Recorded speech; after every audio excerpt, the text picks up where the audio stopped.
Welcome back to the Train of Thought. Choo choo. Episode 3, y'all. Y'all didn't think we were for real, but we are. We back, bitches. And we just can't stay away. Alrighty. Well, we're going to open up with something that we should be opening up with, which is our little improv game, Mind Meld. Whoop. And if you remember anything about Mind Meld, we both think of a word, separate words, and then at the same time we're going to say them out loud, and using each other's words, we're going to cue off of it and try to get similar words, and then eventually say the same word. And Cam gets really mad at me because we go round and round in circles. Oh, like a turd in the toilet. All right. So, I have to think of a word. Have you thought of a word over there? There's thinking happening on the other side. Yeah, I got one. You got one? Yeah. Okay. I'm going to count us down. 3, 2, 1. Battalion. Lobotomy. Battalion and lobotomy. Battalion? Battalion. And lobotomy. Okay. I'm feeling something out here. My brain is so broken. I literally cannot think about what a battalion is right now. A battalion. Is that the stick? No.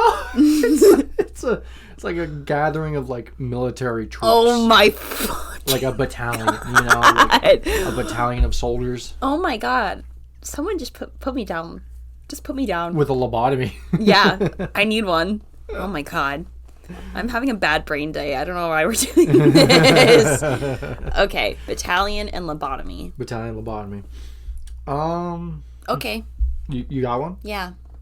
I think I got one too. You ready? Yeah. 3, 2, 1. Asylum.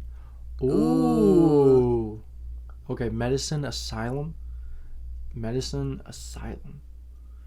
Okay. I got it. Okay. Yeah? Yeah. Okay. 3, 2, 1. Straight jacket. Ooh. Okay. That's a good one. Straight jacket, doctor. I feel this. I'm feeling something. Okay. Okay. Yeah. Yeah? Yeah. Are you sure? I don't know. Oh boy. We'll find out. 3, 2, 1. Psychiatrist. Oh. Dang it. Psychiatrist and cell. Psychiatrist and cell. Psychiatrist cell. Psychiatrist cell. What could it be? I think I have one. Are we allowed to do 2 words? Is it like a conjunction word? Yeah. Fuck. Sure. Okay. Because I think there's only one thing I can think of now. Really? Okay. Yeah. Okay. Psychiatrist and cell. Fuck, I don't know. 3, 2, 1. Padded Prison. room. Prison padded room. Okay. I think I got 2. I got one. Yeah. Yeah.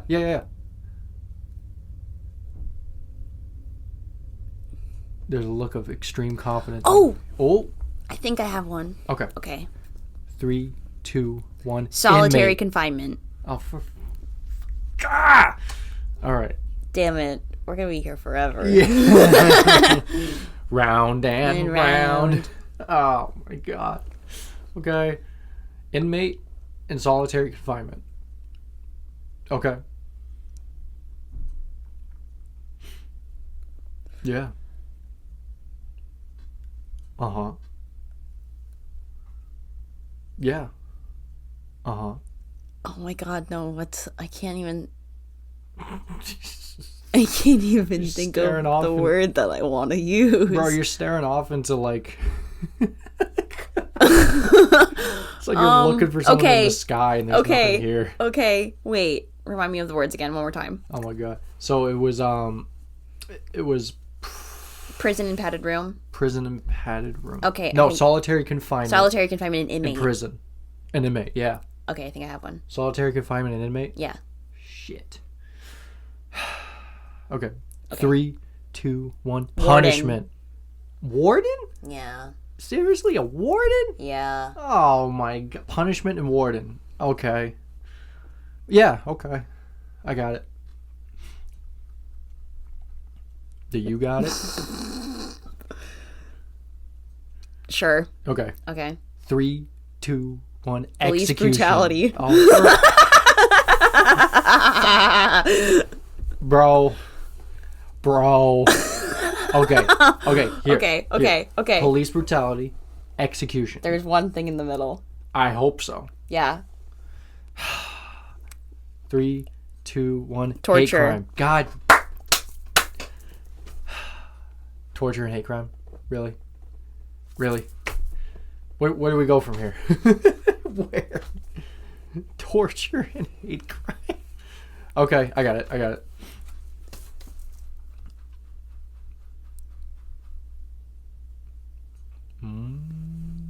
Okay. Yeah. Yeah. Okay. Okay. 3, 2, 1. Persecution. We're gonna be here forever. Okay, persecution and felony. I got that. You got that? I totally got it. No, I'm just gonna pull something out of my fucking ass and you're gonna get so mad. Okay, persecution. Felony. Yep. Got it. It's right there, right in the middle of that. Yeah. Easy. Uh-huh. I'm gonna say something and I feel like we're not gonna say this. Well, that's been the theme so far. I'm trying so hard. There's so many words. Okay. Fact. 3, 2, 1. Misdemeanor. Warrant. Okay. Warrant and misdemeanor. Okay. I got that.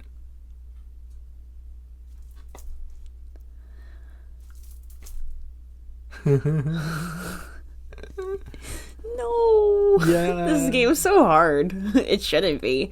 Bro, we're just not on the wavelength right now. No, we're not. And it's fine. Maybe we should have done like a blood pact or something before Yeah, we started. we should have done a ritual. Something to like just get the minds right. Yeah. Okay. Yeah. No. Warrant And misdemeanor. and misdemeanor. Yeah. Okay. Say less. Okay. 3, 2, 1. Bond. Crime.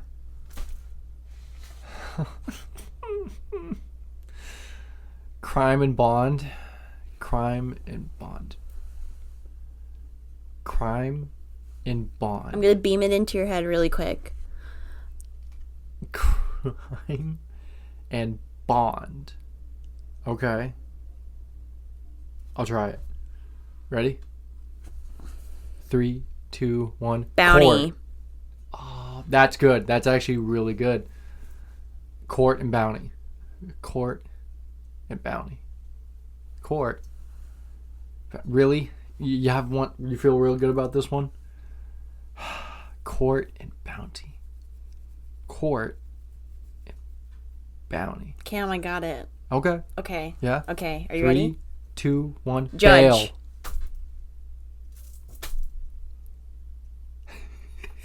I'm gonna go nuts. Okay. Bail and judge. Okay. There's literally one person in between those two things. Oh, Like physically, like actually. Cam. Brother. judge and bail? Judge. I have it. And I'm gonna beam it into your brain until you understand. Bail. What is the connection here? Cam, please, it's right there. What do you... Ah, man. 3, 2, 1. Bailiff. Oh, okay. What did you say? I said plaintiff. I'm gonna scream. Okay, fine. You ready? Okay, yeah. Yeah. 3, 2, 1. Witness.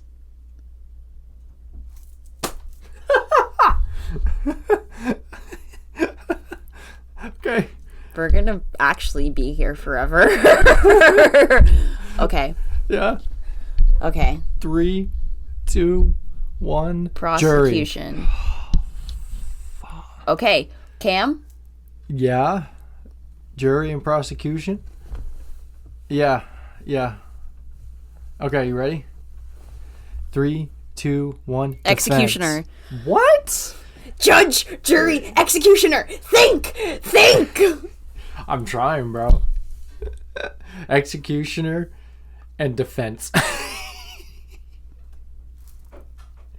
This is terrible. This is not our finest moment. No, it's not. This is our worst moments, actually. Okay, I have one. Cam? Bro.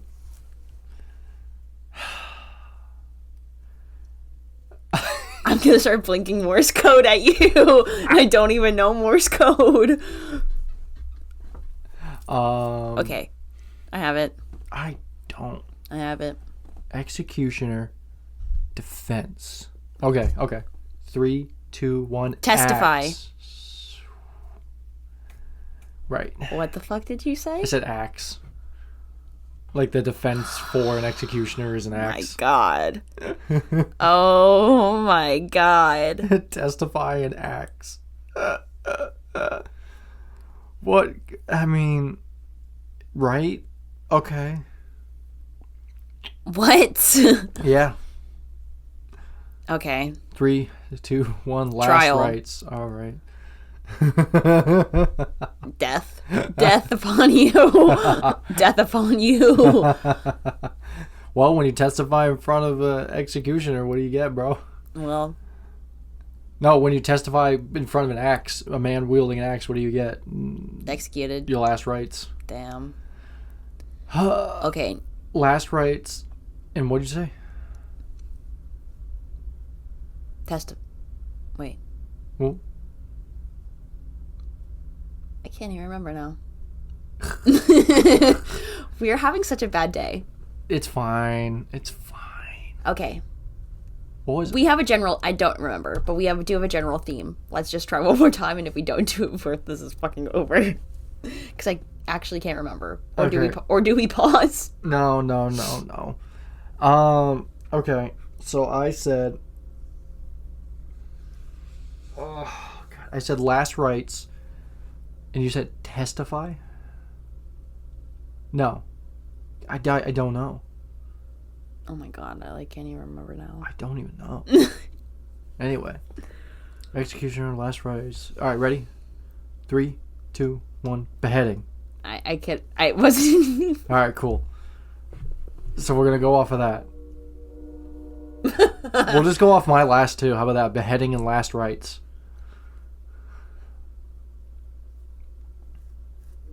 Yeah. I got it. I see it. Do you see Okay. it? Yeah. 3, 2, 1. Guillotine. Death and guillotine. Death to me now. For real. Death to me. Death and guillotine? Death and guillotine. Okay, yeah. I'm cool. Yeah. 3, 2, 1. France. Blade. Oh. Okay, yeah. Wee. Yeah, but okay, so blade in France. What's the blade of France? Oh. The Blade of France. Yep. Oh, that's kind of badass. Yeah, got it. Yeah. Uh-huh. The Blade of France. Uh-huh. Dude. Yeah. Wait. Yeah. I have no idea what you're talking about. I'm gonna throw up. Bro, this is really just putting forth the difference in our thinking, our ways of thinking. The Blade of France? Yeah, like I got associations down. Oh! Yeah. Oh! Okay. Wait! Right? Okay. You got it? Okay. 3, 2, 1. Fencing. Rapier. Yeah.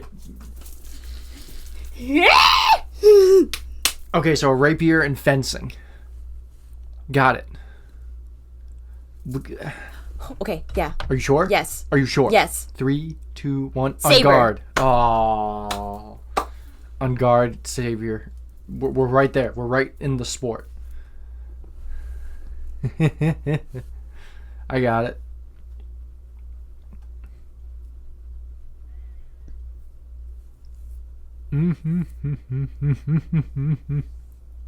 I don't.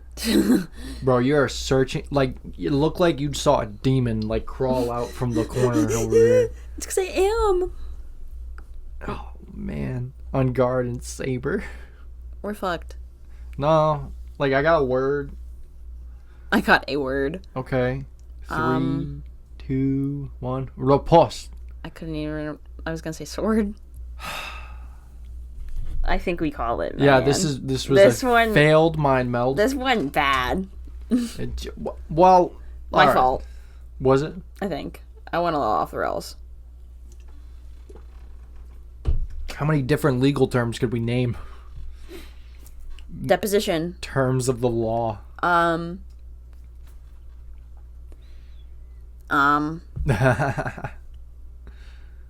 Paralegal. Adjudication, right? Like, yeah. Cross-examination. Yeah. Badgering. Object. Yeah. Gavel. Contentment. Contempt. I'm gonna hold you in contempt for correcting me. Oh. Gone mad with power. I wish. Yeah, I know. You have power fantasies. I just want to be a supervillain, and I don't think that's that much to ask in this day and age. It's every little girl's dream. Yeah, but like, it's not like fun though. It's not a fun supervillain. I think I'd be fun. You think so? Yeah. You think you'd have the? I'd be like Dr. Doofenshmirtz. Oh, okay. So like mad scientist. Yeah. Like independent actor. Recluse, living in a building that I own that no one else can get into because I own it, and I just make a bunch of bullshit. Right. And subject people to my pranks. Okay. Well, yeah. And of course I would have like a Perry the Platypus kind of like figure. Okay. You'd have some sort of nemesis? Yeah, of course. That would try to stop all your plans? Yeah, I feel like if you're a supervillain, you kind of have to have a nemesis. Yeah, maybe, yeah. I can't think of one without a nemesis. Ooh, you're making me think through my mind. No, because to inherently have a supervillain, you need to have a superhero to prevent the supervillain from destroying the world. Yeah. Because if there's no world, then there's no... Well, I was trying to think of like what comic. Like media that I know where there's no like inherent hero or villain. Like I'm thinking like a Hancock or something like that. No one really opposes him except society. But even then, there's a protagonist and an antagonist. Who's the antagonist in Hancock besides like people? Okay, so you're going with the theme of man versus world. Well, when we're speaking about a supervillain, I think that's more of like comic books, comic book movie, like action. Like I wouldn't. Who's somebody? What's an evil character that's not a like? I don't know. Davy Jones from fucking Pirates of the Caribbean isn't a supervillain. It's true. But he's a villain. What? So yeah, it's kind of like you have to define supervillain, I suppose. Then. Superpowered mutation of some kind. Mutation? Really? I don't know. Like powered of like some kind of super powered being. Would you call Joker a supervillain? Yeah. What is he powered by? His mental illness. But Joker could be like someone in real life, though. You can't have a Lex Luthor. You can't have a Bane. But you can definitely have a Joker. There's plenty of Jokers walking around. Psst. Damn, Cam. Yeah, dealing them like a deck of cards, too. That was good. Thanks, G. I don't know. You know? I mean, yeah, I guess when you bring up Joker right, and Lex Luthor, it's kind of like they're not really superpowered. I guess to be a supervillain, you just have to be the antithesis of... You just have to be the narrative foil of a superhero. Yeah. No, that's kind of it, isn't it? And I would love to be. Yeah, you're just into that. Yeah. you just want to war against someone? No, and like, also... I want to just, like, perpetually annoy someone, and then it's just like, oh, that fucking guy. But it's me. Okay. That's fine. Have you ever thought about, like, your get-up? Like, what's your shtick? It's definitely, like, the game show host, like, Yeah. Like, idea, brain, like, dream I have in my brain, where it's, like, the pinstripe suit, big glasses, tiny microphone, and, like... So, like, the energy... I'd probably just, like, kidnap people and force them to be in my fucking game shows. That's very, like, Riddler. Yeah, I was about to say the energy of Riddler. The energy of Riddler, but, like, kind of Lex Luthor a little bit, where I'm, like, running a mega corporation. Okay. But it's a TV production studio. And I'm everyone's worst nightmare. Okay. This also definitely ties into, you know, me being the stage manager of my high school's TV studio, and I used to yell at people. I went mad. I go mad when I have a little bit of power behind me. Right, someone hands you a clipboard. And I go crazy. Yeah. The gloves go off. Whew. And slapped across the face of your... I mean, somebody's got to. Of your underlings. Somebody's gotta. I get it. When people are tripping over the wires because someone's being a doofus because they're not doing their job right, yeah, I'm gonna scream at them. And what about it? God forbid. Can you make those wires taut, please? It's like, I gave you electrical tape to tape them to the ground for a reason, not to just put it in your fucking pocket. Wow, this is fantastic that you're remembering this, like, with detail. Because it was on fucking record. It was on TV. Yes, I remember it. Oh my god. We had someone fall leaving. I'm like, I do want... Okay, I will tell the story because they're not going to watch this. Okay. Halloween. It's the Halloween parade in my town. Yeah. I'm on one of the cameras for the first time. This is the first time that I got picked to be on the parade. And I was really excited. And we were doing interviews with one of the local radio stations. And we had some veteran that lived in my town come to, like, talk to them for some reason. And when the older gentleman was leaving, he tripped on all of the wires that were next to the table because I told another kid to tape them down and or to help the man get up because he was an old man. Mm-hmm, mm-hmm. Nope. Neither. He fell on his face on TV. Oh. And none of us knew what to do. So we sat there for like 10 seconds just recording. And then we shut off the camera. Fade to black. And then we went to school the next day. And our TV production teacher was like, guys, what the fuck was that? Yeah, yeah. And I think I put my head in my backpack because I didn't even want to look at him. I didn't know what to say. I didn't know what to do. I was like, I promised that I would hold this shit down. Uh-huh. And I fucking didn't. You had an elderly man face plant. And then the best part, you just let it record. Well, like, somebody went to go help him, but it was like me and the other girl were just like standing next to, like, she was holding the camera and I was holding the tripod to like turn it, and we both just stood there like in shock for good time. Not good for him, but like No. good to think about it now because it's fucking funny. It is pretty funny, and I can appreciate that. God. Oh my god. Ugh. Okay, so we've explored this villainous arc of yours in a little bit. And One of my dreams. Oh, okay. The cat's out the bag. Today's conversation topic is going to be both dreams and sleep in general. So I hope everyone is cozied up with a nice set of pajamas and their favorite stuffed animal. Because get comfortable, because we're going to be talking about bedtime time and dreamy worlds. And if you can't tell from the way that that mind meld went, both of us need to go Betty bye. Oh, come on. Or at least I do. Yeah, you don't need to sell me out. All right. So, how about this? Let's open with a question. All right. How'd you sleep last night? Like shit. Oh, okay.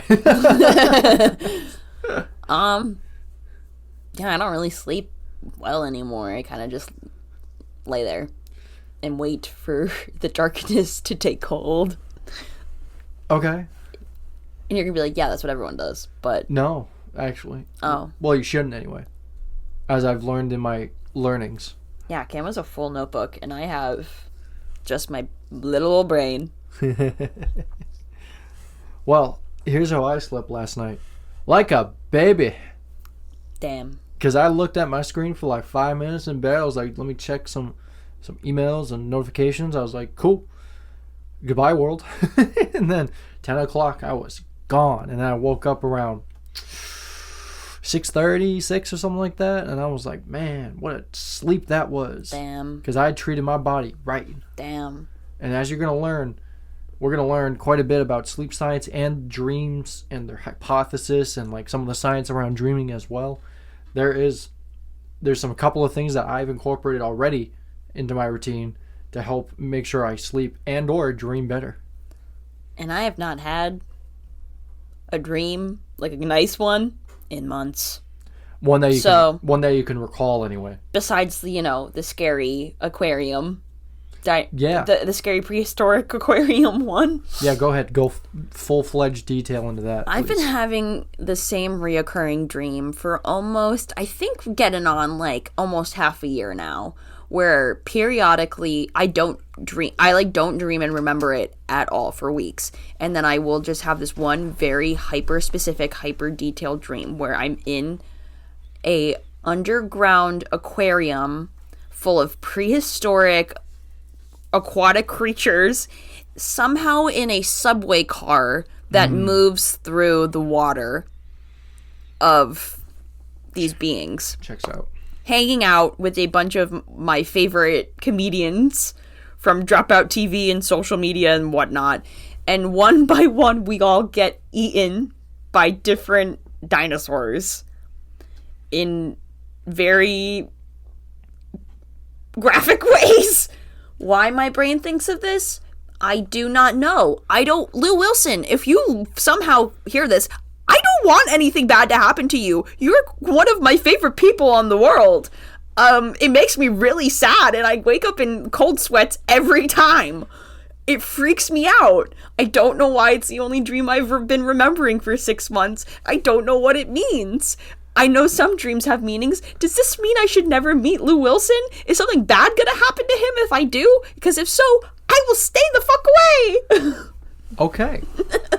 Well, my psychoanalysis hat coming on here.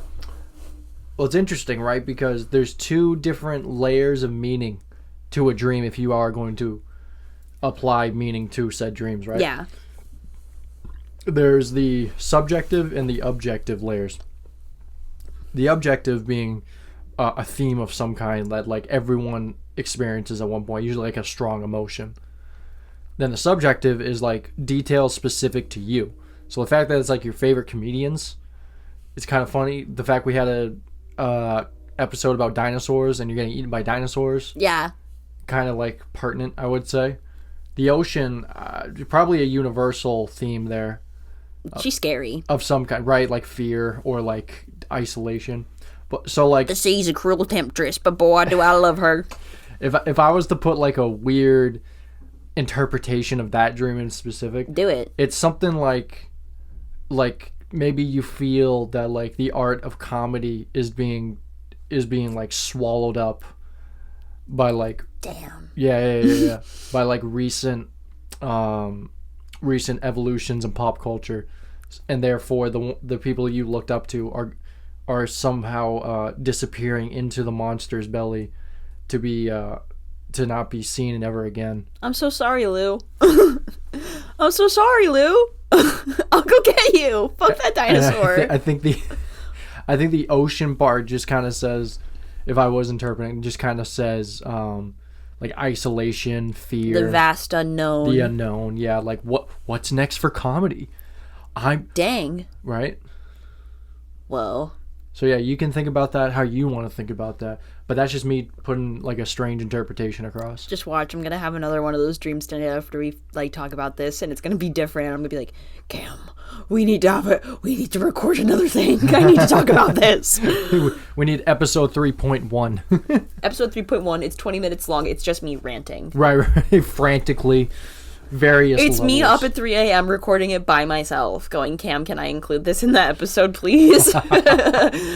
And it's like really hushed, and it's just like No, it's me. and then Yeah, no, and it's bad. It's like, should we call somebody? Bad. so like subjectively with dreams, like for me, like obviously most people remember the negative dreams more Yeah, because they're emotionally impactful. yeah.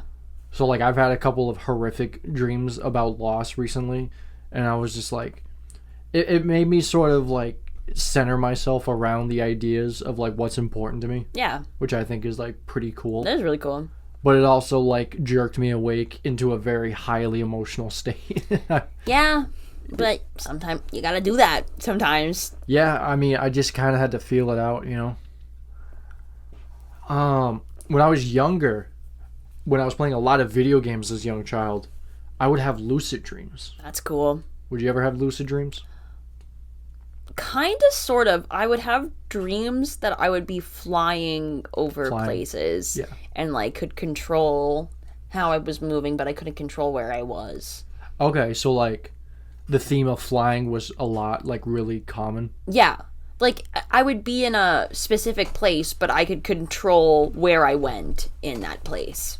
Okay. So did you ever remember like thinking like, "Oh, I want to go to the jungle." And then No, it would be like places that I knew. I would like go Okay. to like my elementary school or like the playground that I used to go to by my house, or like did you remember wanting to see that, or you just happened Nope. to fly towards it? no, just you would it would be like a video game. Like I would spawn there Yeah. and then just start floating, and then I could just zip around and do whatever I wanted, like in that confined space. Okay. Okay, so lucid dreaming, for me, it's kind of like what I would do as a young child in my dreams would be like, I wish. Oh. I wish for this. I wish for that. So like, Wizards of Waverly Place. Be careful what you wish for. so like, I wish I could fly. And then sometimes my brain would be like, yeah, go ahead, fly, kid. And then other times it would be like, nah, man, you gotta do better than that. Nope. And then weirdly enough, I remember one time where I was lucid dreaming and I realized I was lucid dreaming, but then all of a sudden I became like third person, like That's cool. watching myself. Yeah, a lot of my flying dreams were third person too. Like I could see myself like Supermaning. And so I remember this one particular one. I was in a circle, I think at my preschool or elementary school or something like that. We had like a sharing story time thing, and I think the teacher said, "Cam, what's wrong? Is something wrong?" And like I just saw in third person me like head in lap as I'm sat on the floor, just trying not to wake up Oh. because of my sudden realization that I'm dreaming. Whoa. Yeah, crazy, right? That is really crazy. Yeah. Did you ever have? Dreams are cool. They really are. Did you ever have like reoccurring characters in your dream at all, or dreams?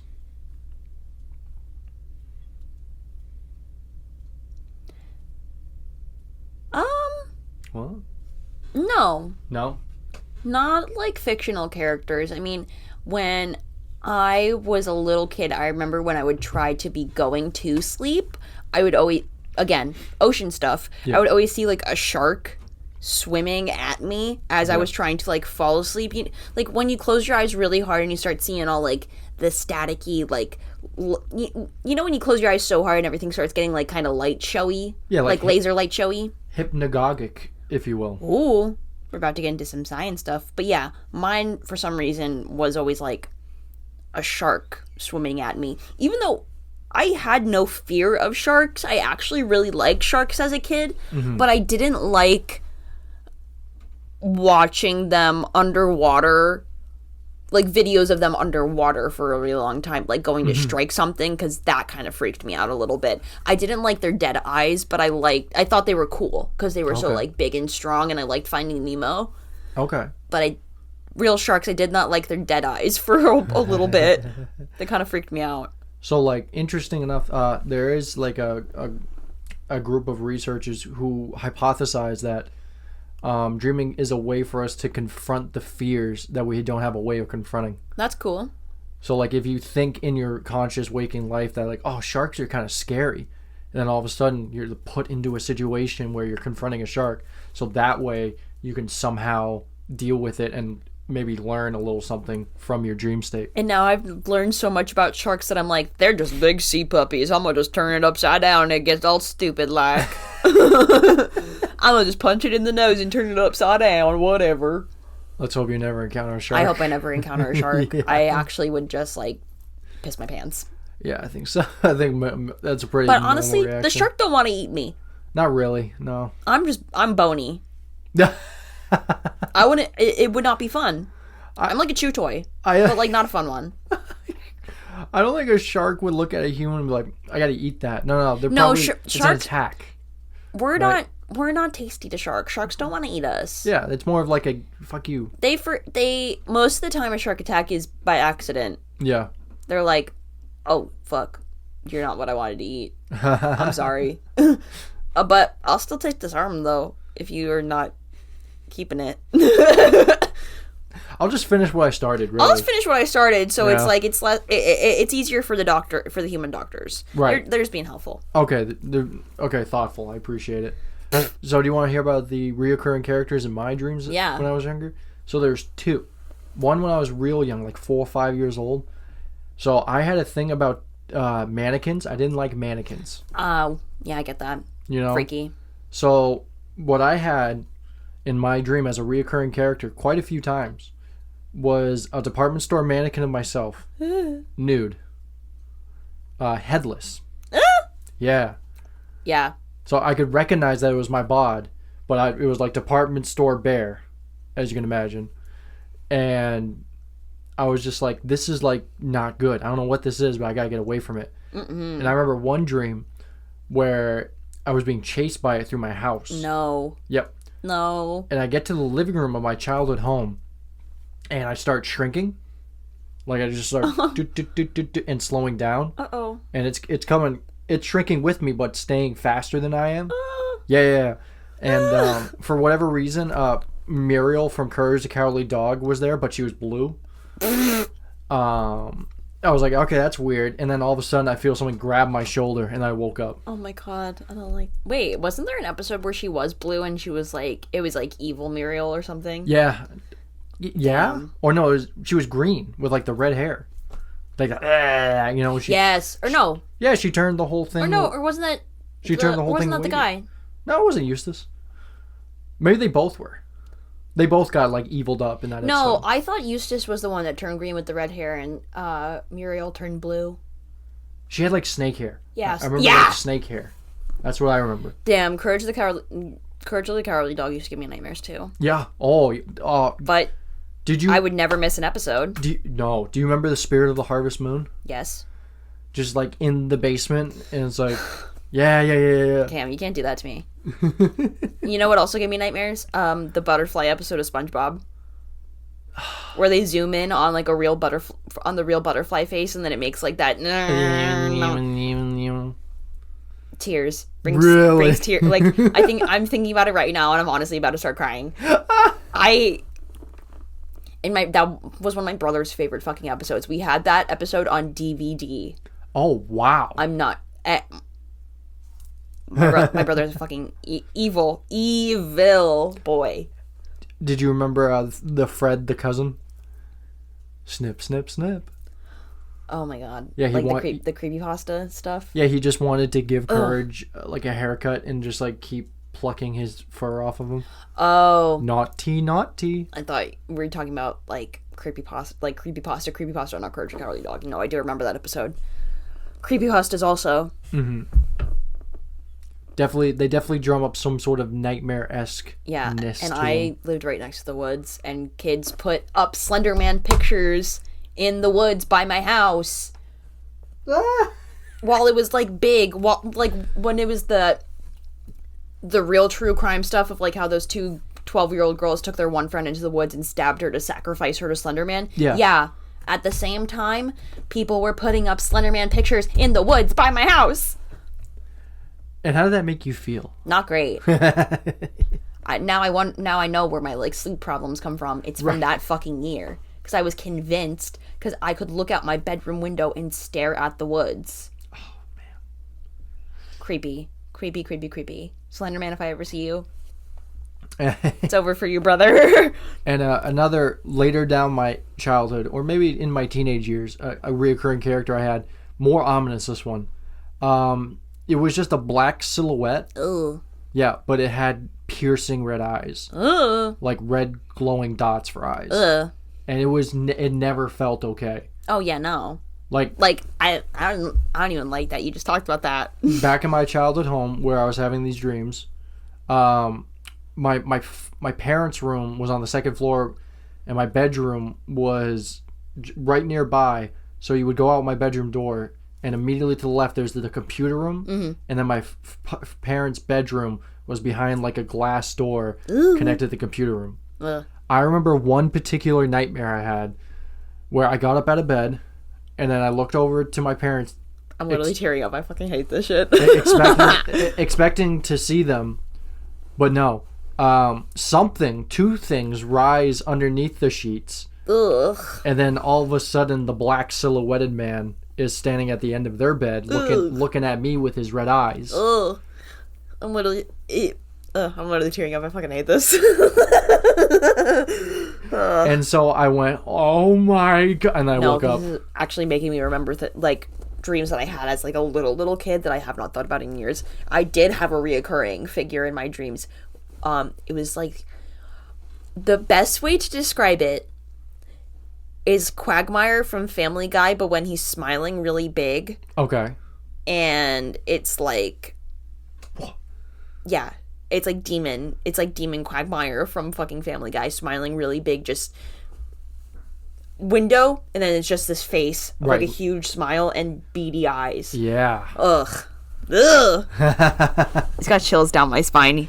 And that lasted probably from like 4 until like 6, once I like moved in, because I had my own room, and then my sister became a teenager, and my brother and I were closer in age. So then my brother and I started sharing a room so my sister could have her own room. Yeah. And then that's when they stopped. Wow. But every time I went into the room that was like my room as a baby, I always felt like something was like in there, like looking at me. But I also always thought my house was haunted growing up. Yeah. But that's just because, it might have been. Yeah, it's like East Coast, old stuff. Yeah. A lot of history. I mean, we eventually, when my parents were doing some work, this was before I was born, they did find like shit buried in our backyard, like animals. Okay. But like not a cat. Yeah. Like I don't remember fucking what. It might have been like a deer skull or something crazy. But I was like, okay, cool. Interesting. What the heck? So to wrap up my silhouette, the silhouette man.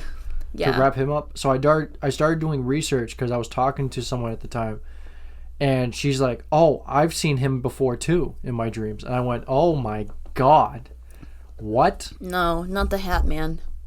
Dude. So I don't know what I think she said something along the lines to me like, you gotta figure this out. Like, we gotta know what this is. Ugh. And I'm like, okay. So I started looking up, like, just Googling stuff like, shadowy man with red eyes appears in dreams. What is that? And eventually, it led me to the conclusion that it's actually a lesser demon. No. I hate this. I don't want to name him because, like, gives it power or whatever. Yeah, let's not. Oh, but, I'm quite literally tearing the fuck up. I can't. So, like, I learned its name. I learned that it does appear as a black silhouette with red eyes. Ugh.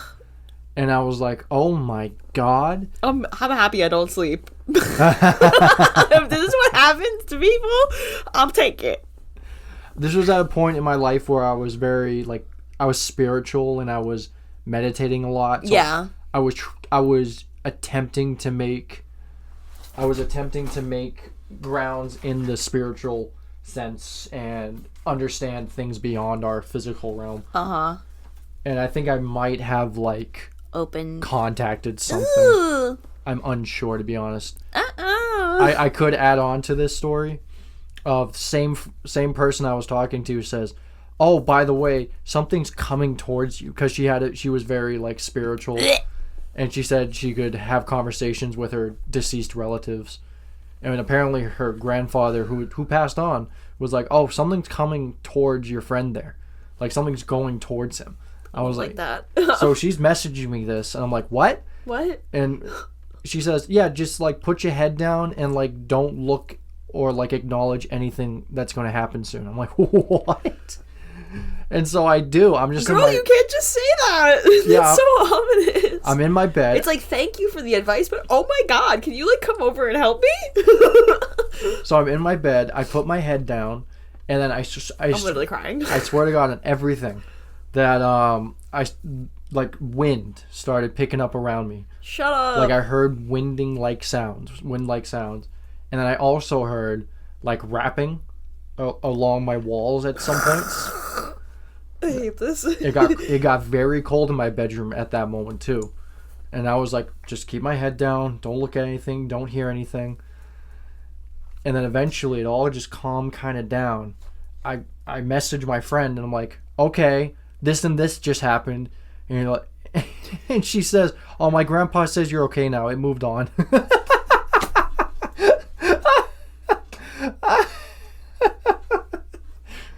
I respect all psychic mediums. I hope I never befriend one, because if one of my friends just texts me and goes, hey, my grandpa told me that something's coming for you, I literally would just be like, okay, you're never gonna see me again because I'm killing myself right the fuck now. I don't play with that. I don't play with that. Yeah, so that was my second recurring character. With what I believe to have some sort of tangible presence at some point, which was very interesting. Really crazy. Yeah, so I don't look into like religious figures or no more. Or try to like dig deeper into the mysticism of it all. Yeah, we're never having a religion episode. Not after that. I'm gonna cry the rest of this episode. I hated that. So, well, another cool part. Well, I'm also very sensitive to that kind of shit. Mm-hmm. So, even just talking about it, I'm like, I don't like it. Because I feel like once you start discussing something, it, like, knows. Sure, yeah. That's why, like, I love and hate watching BuzzFeed Unsolved right before I go to bed, because I'm like, I love watching Ryan and Shane bust around and, like, be stupid. Mm-hmm. But then it's also like, what if they know that I'm talking about them? What if they know that I'm laughing at them with them? Anyone else have that one? So, kinda like, so my grandmother, my father's side, I never met her. She died before I was born. However, I'm sure I've told you this story before, but I'll put it on air. Yes. That when I was way young, like, the story also does make me tear up because I also get like a little spooked. Like young baby-esque. My folks just had me in their lap and they were flipping through an old family photo album, and I pointed to my grandmother who was deceased at the time and went, lady, and they're like, oh, that's cute, you know, he recognizes his grandma, that's nice. And then apparently some months later, I woke up my parents and they come into my room and I'm standing up in my crib and I'm pointing to the doorway behind them going, lady, and at that point my parents realized, like, oh, she's like visiting him. She's making sure he's like okay. It's like, it's so sweet, but that every time you say that, it does make me. Ugh. Yeah, because whenever I think about her in depth, I get a strong linear chill right down my back. No, every time you talk about it, I get chills. Ugh. And so they then theorized from that point out that I have a guardian angel of some kind, and it is my grandmother. And I have a couple more stories to back up that claim. When I was about, I want to say 10, 11, I was in my childhood home. Me and my little brother shared a room, and I put my bed up against the wall like a sane person. And I remember I woke up one night in the middle of the night from like a crazy dream. I went back, I laid back down, and I like to face the wall when I'm sleeping, so that's what I was doing. And then all of a sudden, I felt something tuck my blankets in, like, into my body. Like, from my neck all the way down to my legs. Yeah, just, like, probably, like, a process of, like, 3 to 4 seconds or something like that. And what really freaked me out about it at that moment is I would have heard someone come into my room to tuck me in. Like, my father heard me, like, freak out or, like, jerk in bed or something because he was downstairs watching sports or something. But what made me freak out was that the doorknob to my childhood bedroom didn't have like a little like circular brace piece on it, So whenever someone touched it like at all, it would rattle in the I would say the carved out section for the door mechanism. So it would just rattle if anyone tried to get into the room. I didn't hear a peep. It was the dead of night. Ugh. I didn't hear a single rattle, but I got tucked in and I got chills right down my spine at that moment, and I stared at my wall until the sun illuminated any sort of wall around me so I could then get up and go, what the fuck? Because I don't know, I just didn't want to turn around or acknowledge what the hell had happened to me. Yeah. Ugh. Eee. Yeah. Is dream/paranormal episode. But yeah, so those were the two reoccurring characters in my dream, but different levels of severity, I would say, that they had. Yeah. Oh my god. Yeah. Huh. Yee. And I would love to get into some of the notes I have. Yeah. Let's talk about that instead of Okay. No more crying. No more queuing up. No more spoopy. So what I learned from a couple of YouTube channels I watched in preparation for this. One is Darwin's Lab, specifically his video 5 Levels of Dreams. Ooh. Yep. And then Fire of Learning's 1 hour documentary on what are dreams, and I believe is the name of the video. Cool. Or why do we dream, something like that. So the levels of dreams are very interesting. I think we should definitely dive into this a little bit. For sure. Level 1, that term I mentioned earlier, hypnagogia. Ooh. It's the space between consciousness and unconsciousness. That's cool. It's like when you're just starting to fade off into sleep, and you start seeing like the light show, Yeah. the shapes and stuff like that. So I have a very interesting hypnagogia, as in when I start to like fade off, say like I'm lying on the couch watching something on TV, like a football game or like a documentary I have on. Yeah. I start fading off. I know I'm not asleep quite yet, but I see just the randomest shit. Like, it could be related to what I was watching, but it could not. Like, I remember watching a football game on my TV, but it was a different football game in my hypnagogia. And the players were weird. The uniform was like bright green. I woke up and I was like, why the hell are they... That doesn't make any sense.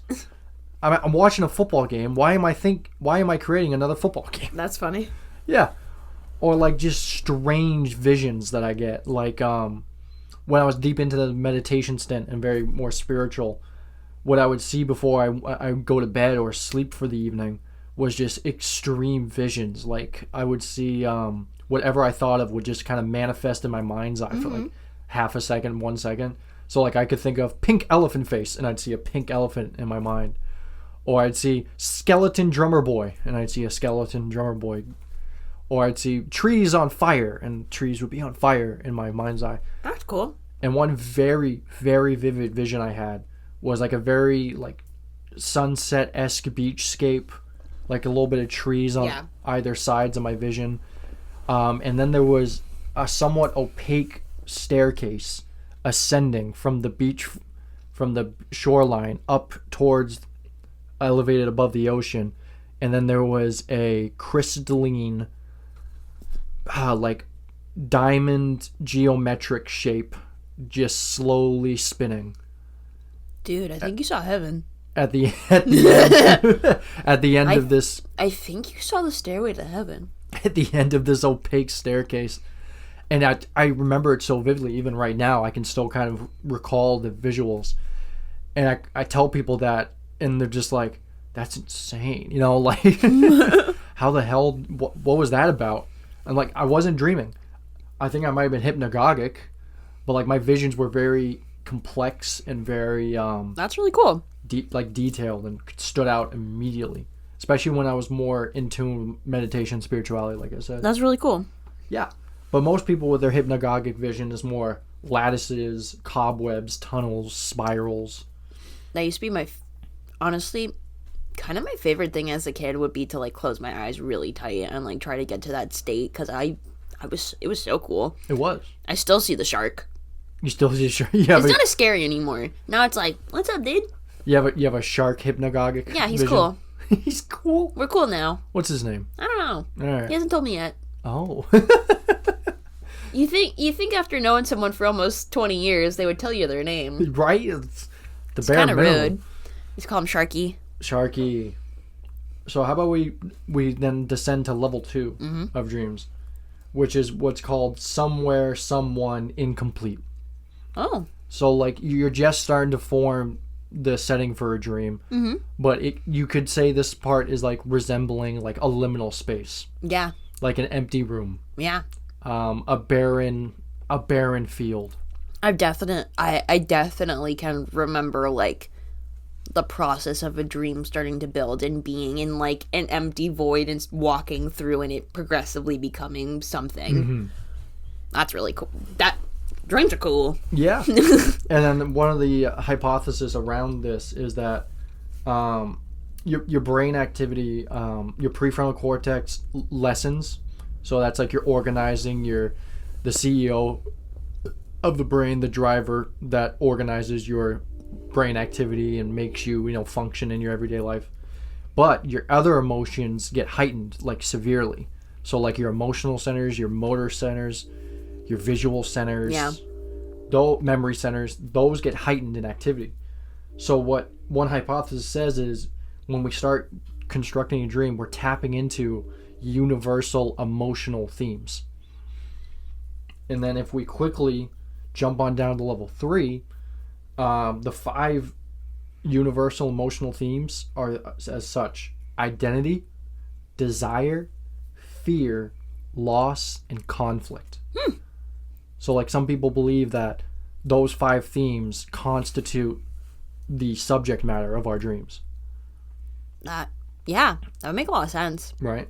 It makes a lot of sense. Like identity, I think to my naked department store mannequin of myself, I'm like, there's something weird there. There's like an identity thing there. Yeah. Why would my head be lopped off? Maybe to just add on to the fear of the character in my mind, but I don't know. But level 3 is called trickster dreams or odd happenings or cyclic, metaphorical. Ooh. Right? Trickster dreams. Yeah. I like that. Sort of like you're in your mind, you're like expecting things to go one way and all of a sudden it changes. Oh, yeah. Like usually for me it turns for the worse. So like I'll be like just going along in a nice pleasant walk and then all of a sudden a fucking spearman jumps out at something. Those other weird reoccurring dreams that I was having when I would go into a Victorian house and suddenly all the floors would drop and I would be in a medieval dungeon, but it would be like Baldur's Gate 3 dungeon where I'd be like fighting people. Yep. They're very trickster dream like. Just odd happenings. You know that's where you get the reoccurring dreams and the cyclic dreams, where you just kind of end up in the same spots doing the same things, which I can recall having some of those when I was younger. I really only have reoccurring, like... Really? Yeah. You don't have unique ones that stand out? It's like they will be, but then they start to get onto a cycle. Okay. Because they're, like... I guess it's because they're the only dreams that I can really remember, so then I start thinking about them and hyperanalyzing them, so that my brain is like, oh, you want more of that? Well, let's go again. Serve it up. Serve it up. Okay. Yeah, like, you know in, like, Inside Out, when they said that dreams were, like, a set piece? Like, I genuinely feel like my brain really is kind of, like, sets. Where I get stuck on seasons of shows, and it's just, like, watching the same episode over and over and over and over and over again. Sometimes they change. Yeah. But it's still, like, the same universe. Well, here, let me flick on over to some leading, maybe some like ancient hypotheses around the meaning of dreams, right? So if you go to Hippocrates, right, famous Greek author and philosopher, if I'm not mistaken, he believed that the soul was examining the body during dreams. Interesting. So his framework was that of if you were to see like a hostile entity in your dream, it could be interpreted as an ailment within your body. Yeah. So like if a wolf was chasing you, he would probably say something like, oh, well, that just means that your stomach's bad. Word. Right? Okay. Darwin, very interesting. As we know, Darwin, evolution. Charlie D. At the HMS Beagle, if you will. he thought it was helpful in survival. So sort of tagging back on to that living out scenarios that you haven't yet. Yeah, so and you can want kind of figure out how you would respond. if it ever was to pop up. And then Freud, Sigmund Freud, Freak. very much freak, he called it wish fulfillment. So like Okay. the symbology of your dream is that because if you got to see your one-to-one desires, that it would jerk you awake from the emotional recoil that you would feel. So it had to be, you disguised it with symbology.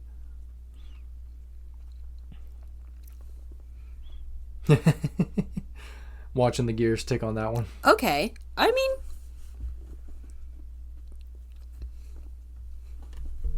sure. Right. Sorry, my phone just went crazy for a second. And how about Carl Jung, probably one of my more favorite psychologists? He put forth that dreams are the unconscious communicating with the conscious. I like that better. Yeah. So sort of like you're getting guides, insight, being made aware of imbalances in your life. And so then you start to emerge archetypes that will present themselves as such. Yeah. So like, say like you're having a very serious, downtrodden kind of week, but then all of a sudden you're dreaming and you're having whimsical, like over the top types of whimsy and joy and fun and just like hijinks. Yeah. Like you're just playing ball. You're like in a ball pit with like a clown, and it's like it's all fun and happy. It's pointing. He would say that it's pointing to a lack of fun in your waking life. Damn. Yep. Yeah, I mean, I kind of see all the points of that. Right.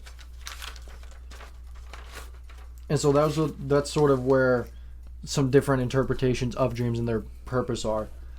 But then we can skip on down to level 4 of dreams, which is what is said as made for you, real places, characters. So it's sort of, now it's like an actual setting.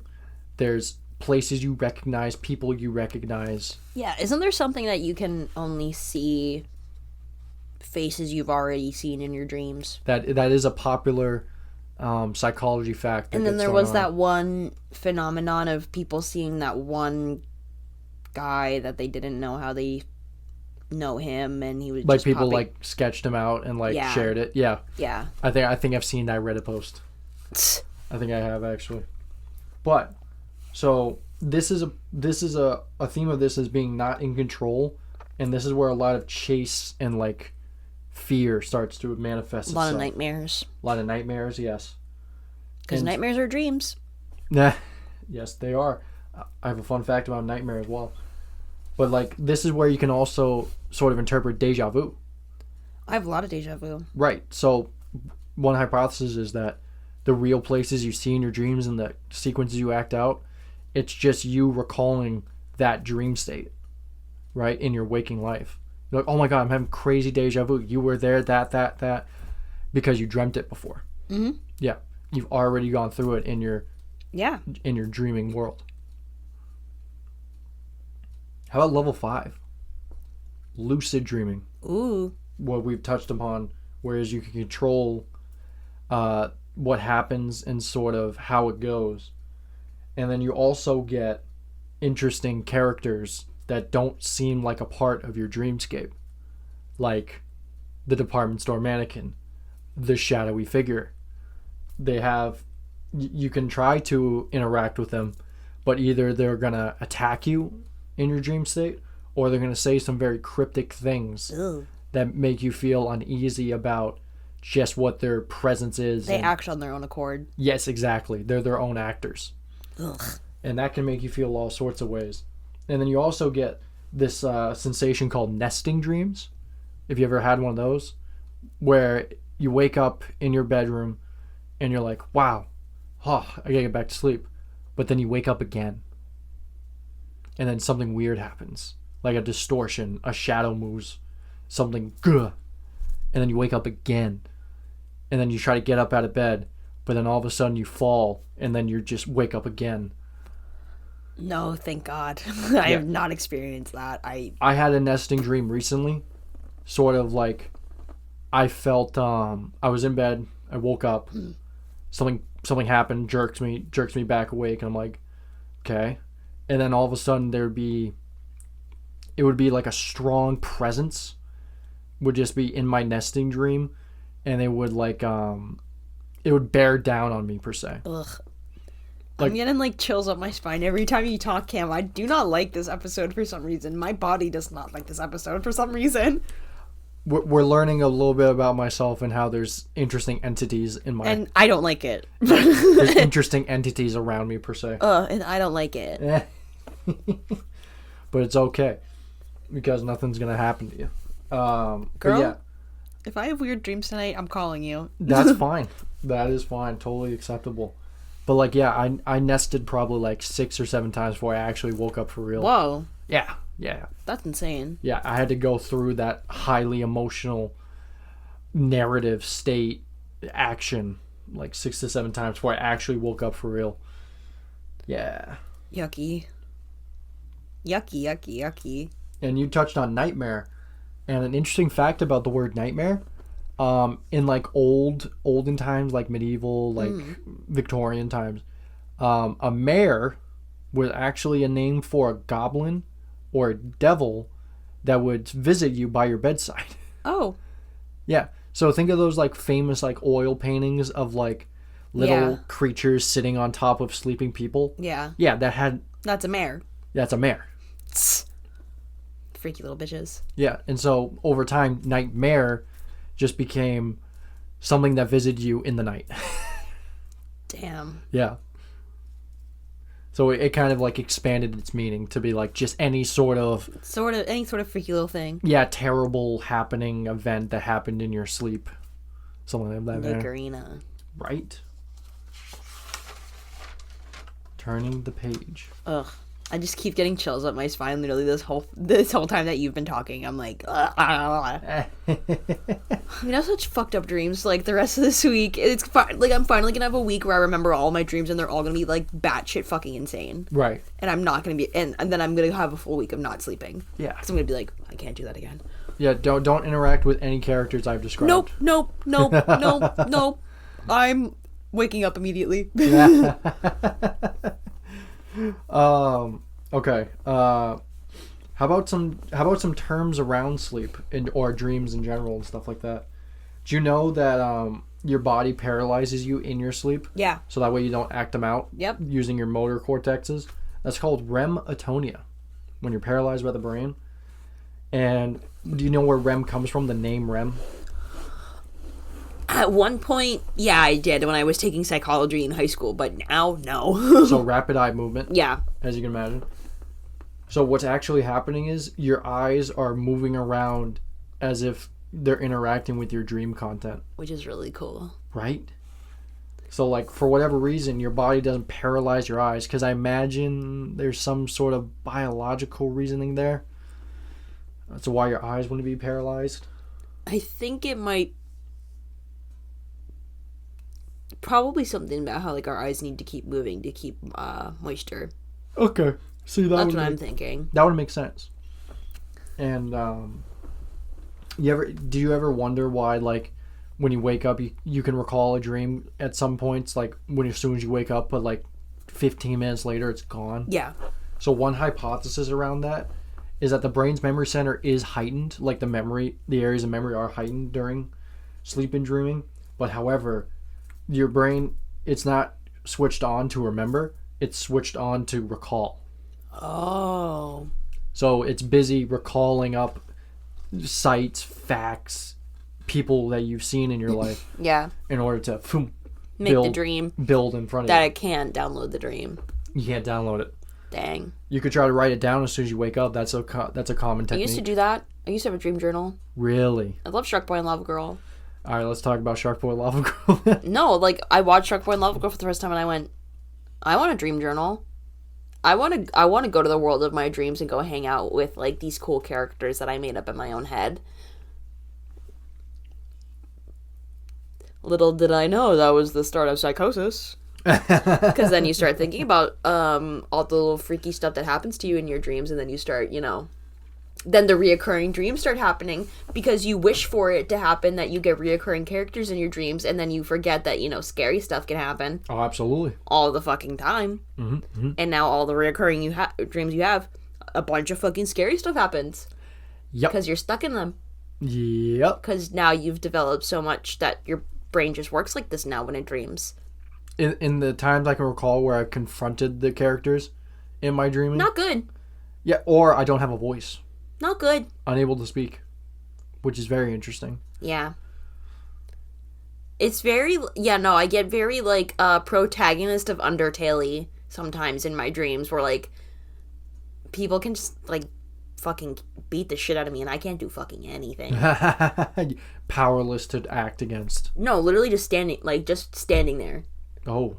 Just standing there, can't do anything. Mm-hmm. Freaky. And you feel like the weight of the presence. Yeah. Yeah. It's weird. I know I do. Oh, Ugh. Big time. Yucky, yucky, yucky. Yeah. Interesting little one here. PTSD victims, right? Oh. They can actually relive what traumatized them in their dreams. Yeah. In a very cyclic fashion. Yeah.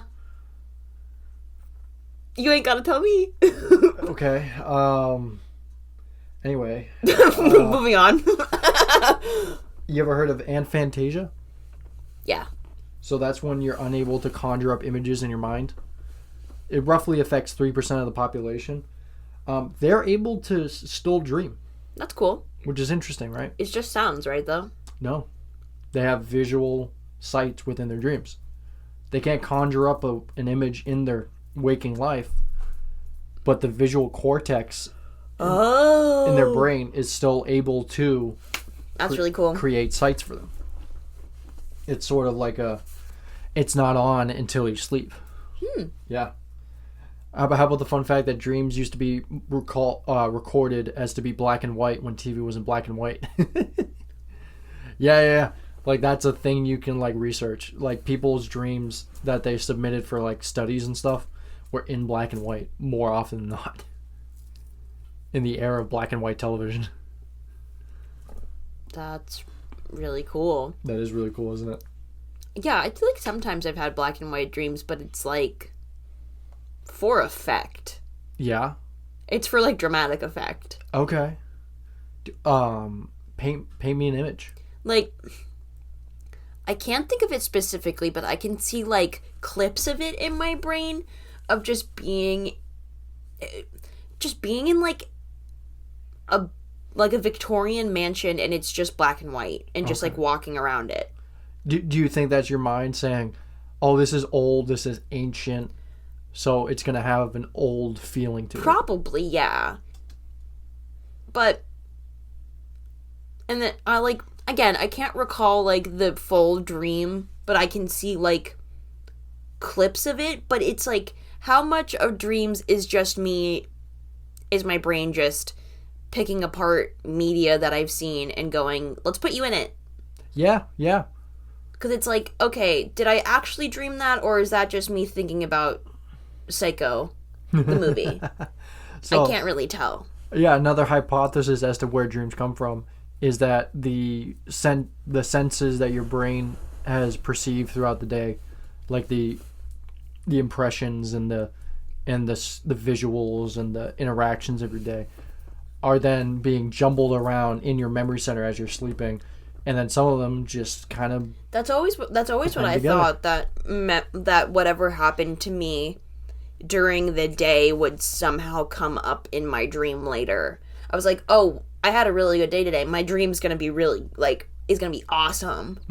So much cool stuff's gonna happen. Or if I had a really bad day, then I'd be oh, I'm gonna have a fucking nightmare tonight. Wow.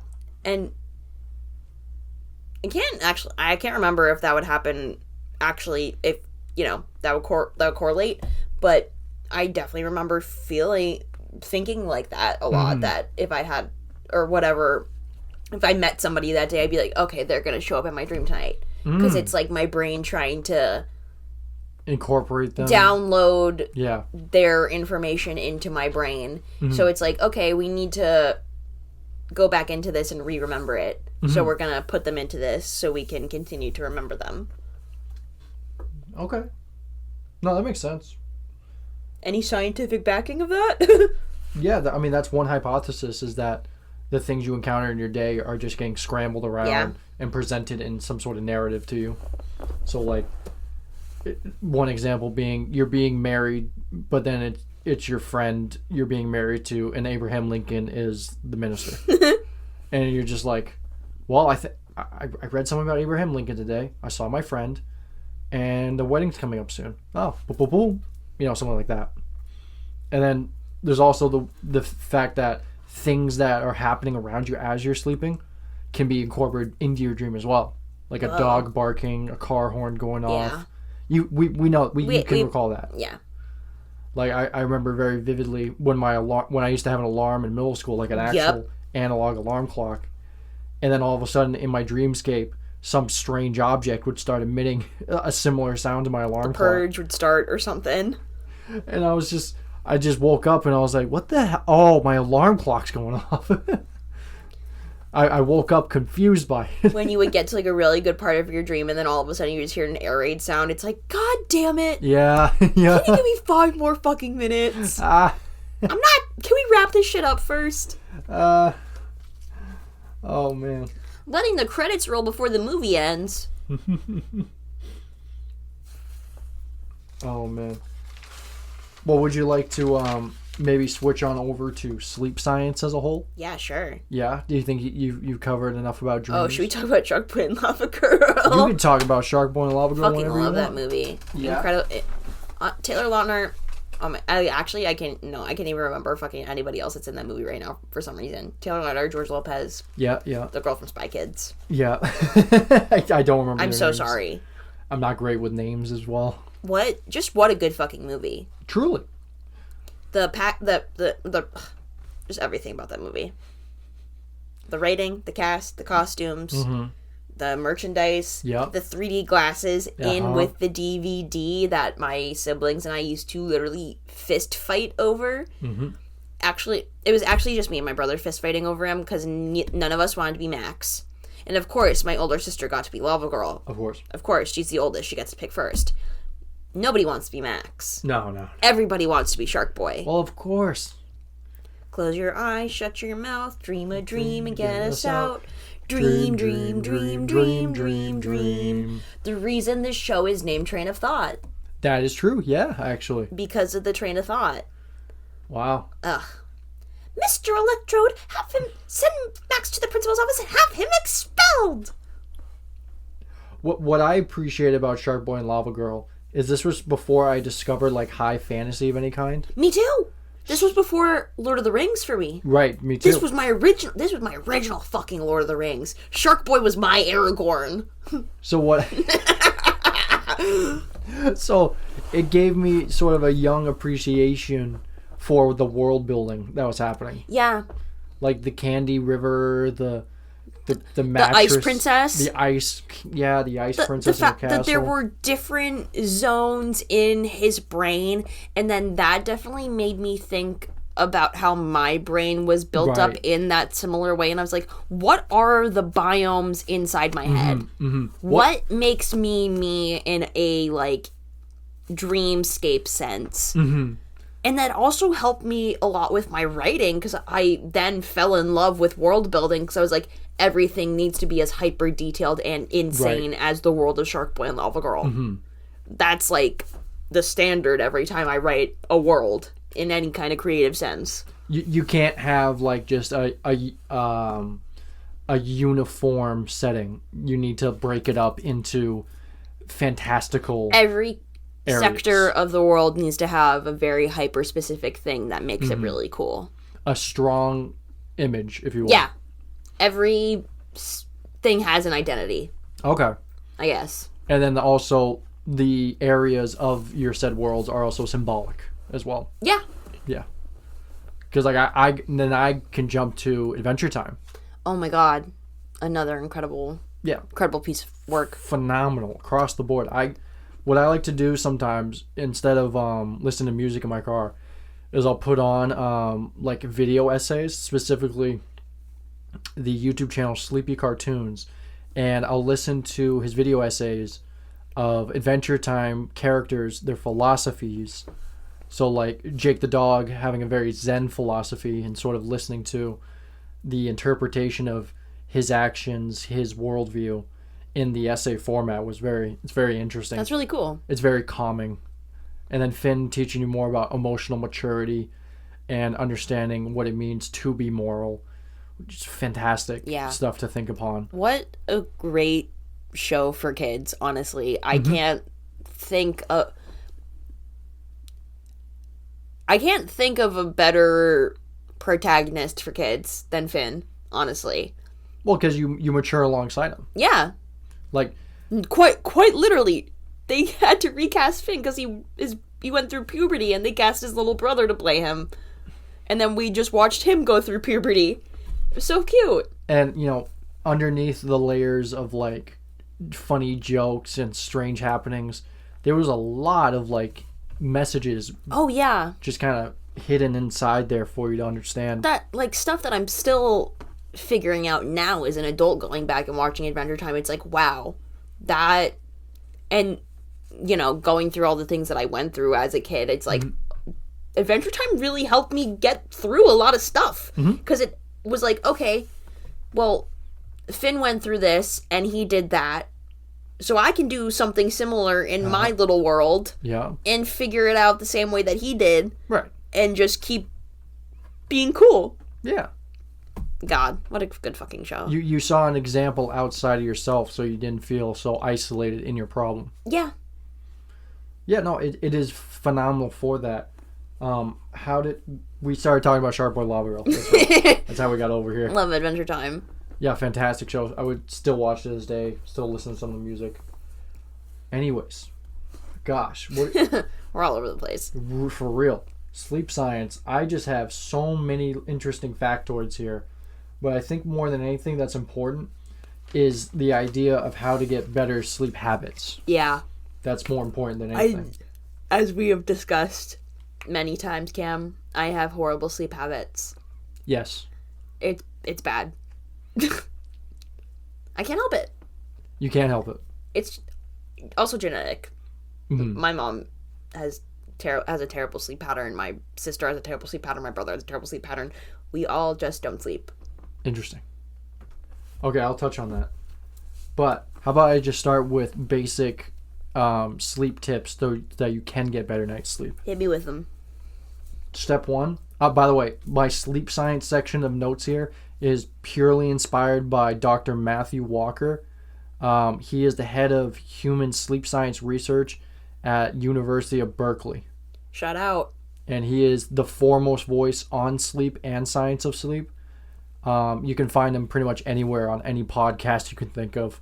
He has been a guest many a times over in the last 10 years. Maybe one day we'll get him.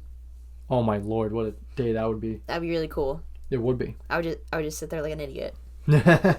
You're so much smarter. I'd be like, okay, you just talk to Cam. I'll just sit here. I'll sit here very quietly. I'll say 2 jokes every 20 minutes. The comedic relief of the room. So step 1 of what he would recommend us for getting better sleep habits is regularity. Having the same bedtime and having the same wake-up time. So, there is a such thing as chronotypes. Have you ever heard of that term? Yes. Chronotypes basically being night owl, morning dove. Like, it's hardwired into your genetics for what you prefer. And knowing myself personally, I'm very much a 10 p.m. to 6 a.m. type. I'm like a midnight to 8 a.m. person. Not quite night owl, but getting further into that scale. You want to know what step 2 is? It's called dim the lights. Ooh. So you turn down the lights in your environment and try to stay away from your screen for an hour before bed. Damn. I'm really bad about that. I mean, not the lights thing. Once I go into my room for, like, not even to go to bed, just to, like, sit there and rest, I only turn on my lava lamp and nothing else. Ooh. So it's all very like cool purpley orange Oh, lighting. yeah. So it's like very calming. Yeah. I'm horrible about not playing on my phone or playing on my computer, but also like school takes up so much of my time that I literally will fall asleep with my computer in my lap. So, a factoid about screen time in general before bed. Did you know that 1 hour before bed being on your screen will delay melatonin release for about 3 hours into your sleep? Jesus Christ. I need to stop then. So as you know, melatonin is a sleepiness chemical. Yeah. And it helps with your sleep chemistry. Yep. And make sure you get restful sleep. Yep. And also another fact about that is the melatonin is also can be up to 50% lesser in its peak distribution when you have screen time before bed. Oh my God. Yeah. So it really disturbs. The problem. I am a problem. Well, tip 3, a pretty easy one. It's pretty intuitive. Cool your room. Oh yeah. I love sleeping in the cold. Sleeping in the cold is preferred just biologically. Yeah, for sure. But what they did in a study that they did was they hooked up people to like this weird kind of wetsuit thing, but it had tubing of water across the entire wetsuit, and they could control what regions got hot water, cold water, no water kind of thing. Yeah. And what they found is the best sleep was had in terms of like how fast you fell asleep and the quality of your sleep. They found that if you had warm extremities, i.e. your hands and feet, but a colder core temperature like your bod, you would sleep better. So please sleep with your winter gloves and fuzzy socks and nothing else. Interesting. Taking a hot bath before bed, actually, same kind of effect, because you're drawing all this heat to the surface of your bod, right? Yeah. You get out, and all of a sudden that heat just boom. Yeah. It moves fast. Interesting. So your body temperature just goes straight down. Very interesting. Making you primed for a better sleep condition. Step 4. This is the fun one. Avoiding caffeine and alcohol before bed. Well. So as you might know, caffeine has a half-life of about 6 to 10 hours, depending on who you are. Dang, girl. Yeah. So I had a Arnold Palmer-esque liquid death about 2 o'clock this afternoon, and it's only 30 milligrams of caffeine, but I'm probably still gonna have that caffeine, half of it in my system by the time I get to bed tonight. Yeah, and I'm drinking a Coca-Cola, and I have a liquid death that I still haven't opened that I know that I'm gonna end up drinking after you leave. So, yeah, this is why I don't This is why I don't go to sleep until like 1, 2. Yeah. Caffeine is very detrimental to sleep quality and falling asleep. Alcohol is sort of the same thing. It disrupts your ability to get deep sleep. Yeah. So you just you would wake up in the morning after a night of drinking and go, I don't feel like I had good sleep. I just kind of like I was out for a little bit kind of feeling. Tip 5, just have a bedtime routine. Like how you said, going into your room, putting on the lava lamp, maybe reading or something, or doing schoolwork, I guess. Just having a routine that like tells your mind that like, okay, we're getting towards the sleepy part of my day. Prepare the chemical mixture appropriately. We're going down soon. Bring out your dead. If you're dead is metabolic janitors in your brain. Yeah. Because actually a fun fact about sleep and what it does is every day you accumulate metabolic waste in your brain. So sleep cleans it up for you. Get that pee-pee poo-poo out of there. Exactly, because that pee-pee poo-poo actually includes 2 proteins that are commonly linked with Alzheimer's disease. Oh. Yes. So if you don't get proper sleep, your risk for Alzheimer's increases over time. Well. Yes. Time to start doing some of that stuff then. Yeah, you gotta. It literally it cleans your brain pathways and such. And then tip 6 he has for you is that if you can't sleep, get out of bed for a little bit. Do a calming activity, either stretch, read, maybe put on a soothing podcast or something like Yeah, that. I always find that when I go to bed and then get up to do like pee, whatever, and then I smoke and then I go back to bed, after that I will literally 10 minutes conked. Well, sorry for you marijuana smokers, because smoking weed regularly or before bed can actually block up your ability to get REM sleep. And REM sleep serves its purposes. Not that I can recall off the top of my head because I didn't write it down, but REM sleep does serve its purposes besides helping you dream and such like that. I think it's more of like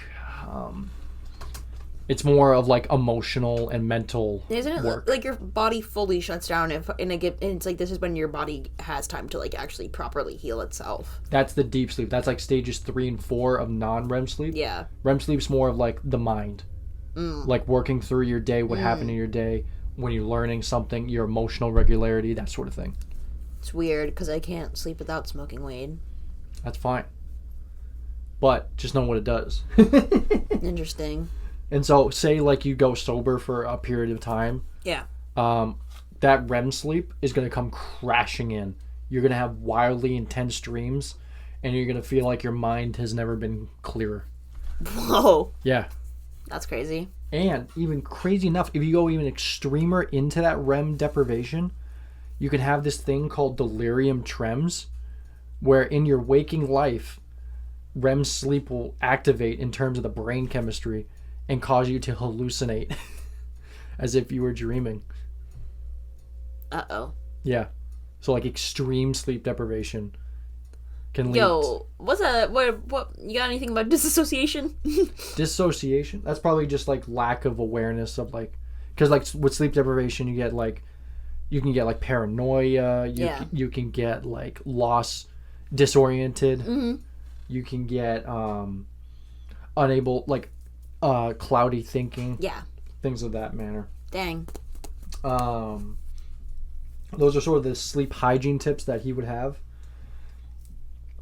But man, like, do you want to go into sort of some statistics around, say, how about school start times? Do you have any strong feelings on that? Oh my god, my school start times were always so fucking early.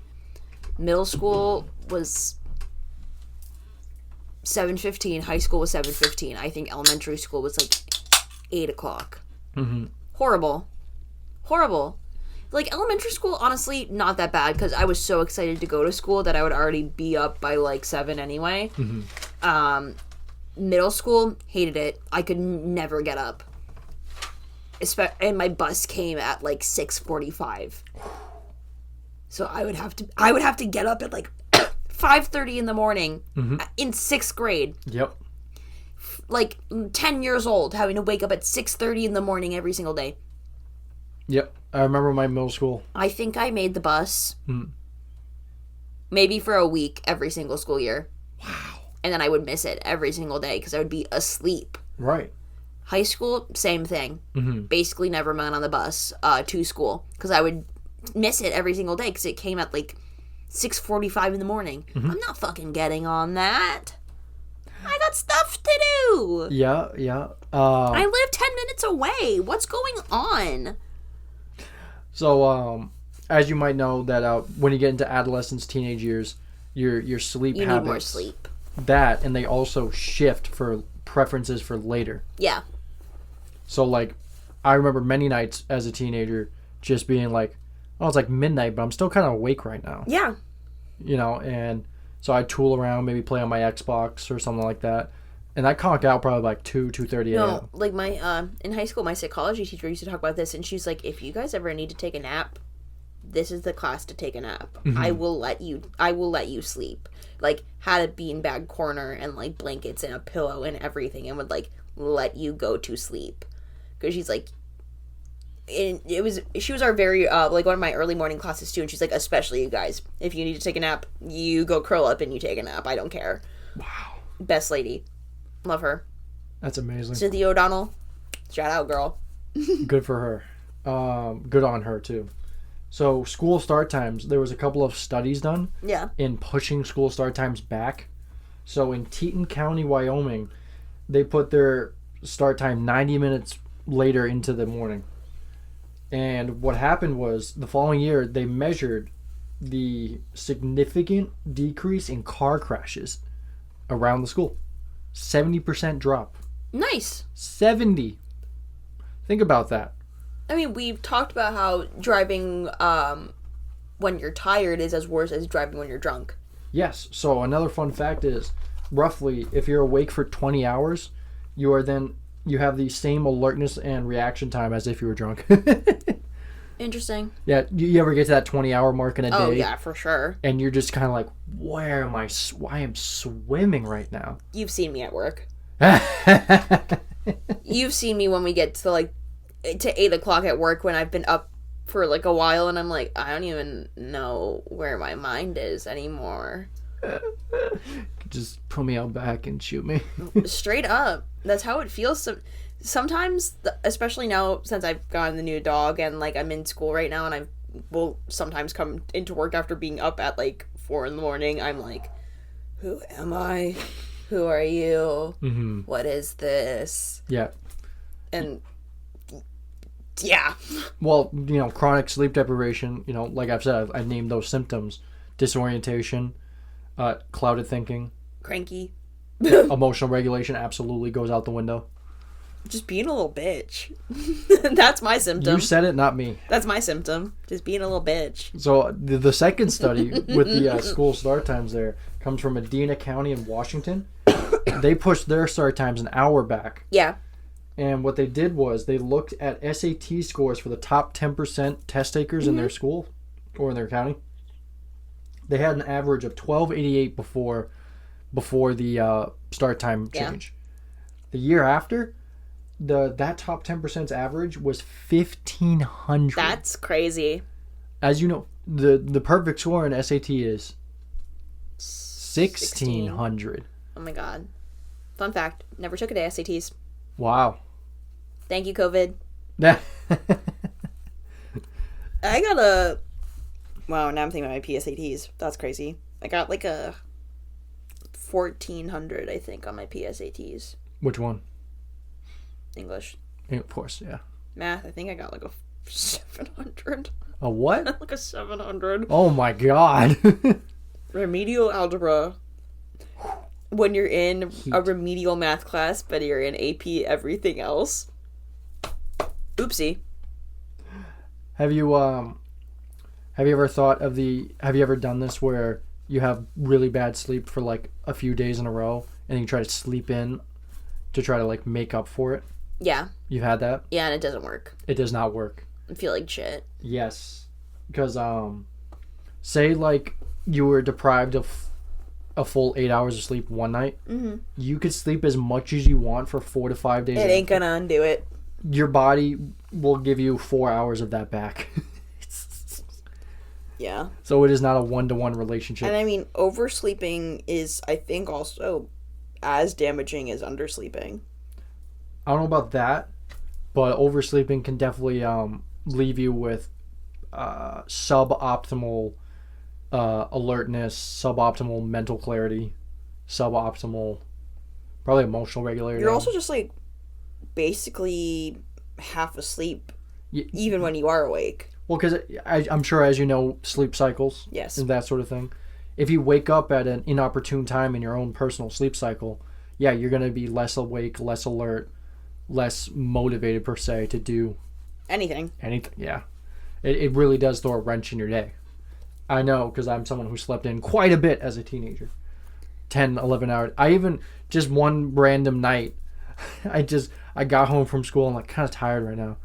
I'm going to go take a nap before dinner. And then... Wake up, it's 3 a.m. No! No, I got woken up at 7 p.m. And my old man's like, Cam, you coming down for dinner? I'm like, nah, I think I'm just going to sleep some more. Okay.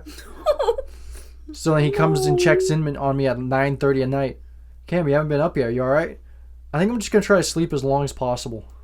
He went, it's okay, bud. He's like, all right. Have a good night. Yeah, exactly. That's exactly what he said. So I think I slept close to like 16 hours. That's insane. In that one afternoon. And I bet you felt like shit. Oh, it was terrible. I bet you felt like shit. And in the same sense, going opposite, as I was a wildly intellectually enveloped high schooler, I would deprive myself of sleep a couple of nights. As one does. Just to see what happens. As one does. Either... We're so similar. I know. So, what I remember vividly about these sleepless... Just to see the crazy things. Just to figure out what crazy stuff you would start seeing after a while. Well, I have a hypothesis personally that I've developed, is that when you're tired or you're getting really late into the night... the squirrels are in the ceiling. We got squirrels in the attic here. We are safe. Don't worry about us. Oh yeah, we're good. We just hear them. We're in a secure environment here. It's solid in here. I would... Yep, pretty solid. Imagine we just heard something go... Yeah. I do when I go downstairs. In the room that's directly below this one, you can hear them running around the ceiling, and if you punch the ceiling, you hear them scatter. It's very fun. So, oh yeah, so... Sorry. I had a hypothesis that in those later hours, your creativity would spike. Like, I found myself having crazy thoughts and crazy... I also do kind of find that. You know, like, it's sort of like sleep chemistry is starting to take effect. It's like when you work on something for so long that, like, once you get to the end of it and you're so sleep deprived, you're like, this is the best thing I've ever done. And then you go, like, really insane. Or at least that's what I used to do in high school. I would, like, not sleep and write papers and go a little insane. Well, because, like, I imagine your prefrontal cortex is lessening as you get deeper and deeper into the sleep-deprived night. So, but also would write my best essays like that. Yeah, creativity. Creativity heightens like crazy when you're tired. So I would use this sometimes to my advantage, where I was like, man, I just want to be funny tomorrow. Because I was the funny man. Me? So I would purposely sleep only 4.5 hours, go to school the next morning, like just tired and out of it. But man, was I cracking some interesting jokes.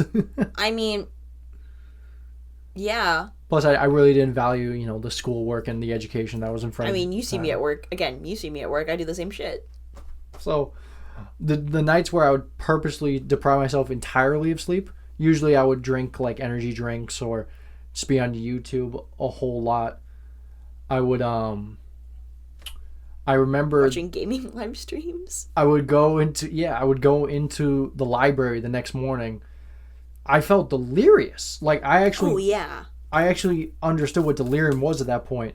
Just a complete unawareness of the narrative that my brain's trying to create for me. An absolute, it's almost like it's a little euphoric too. Oh yeah. And you finally like get to a point where you're so far into wakefulness that you'll do anything to go to sleep. Like, I went through a whole school day without sleep the night before. And I was just like, oh my God. Like, I'm struggling to keep myself up on these desks towards the end of the day. I'm like, what the fuck? I don't want to talk to anybody right now. I just gotta go home. So I get home at like 3:30 p.m. Bro, I think I slept till like fucking 9:30 o'clock at night, fucking 10 o'clock at night. Fucking shut up. Oh yeah, the next day. Oh, screwed up. Yeah, because I probably wake up in that night and go, oh fuck, it's nighttime now. What do I do about this? Now I have to counteract this. Exactly. So I would I just stay in my room and try to just low brain activity level and just coax myself back into some sort of regular sleep. Such a good time when you get to that like state of just insanity where you just start saying just anything. Oh, it's garbage. It's so much fun. The filter is gone. It is so much fun. I mean, I experience it very frequently, as you know, because you see it almost every single day.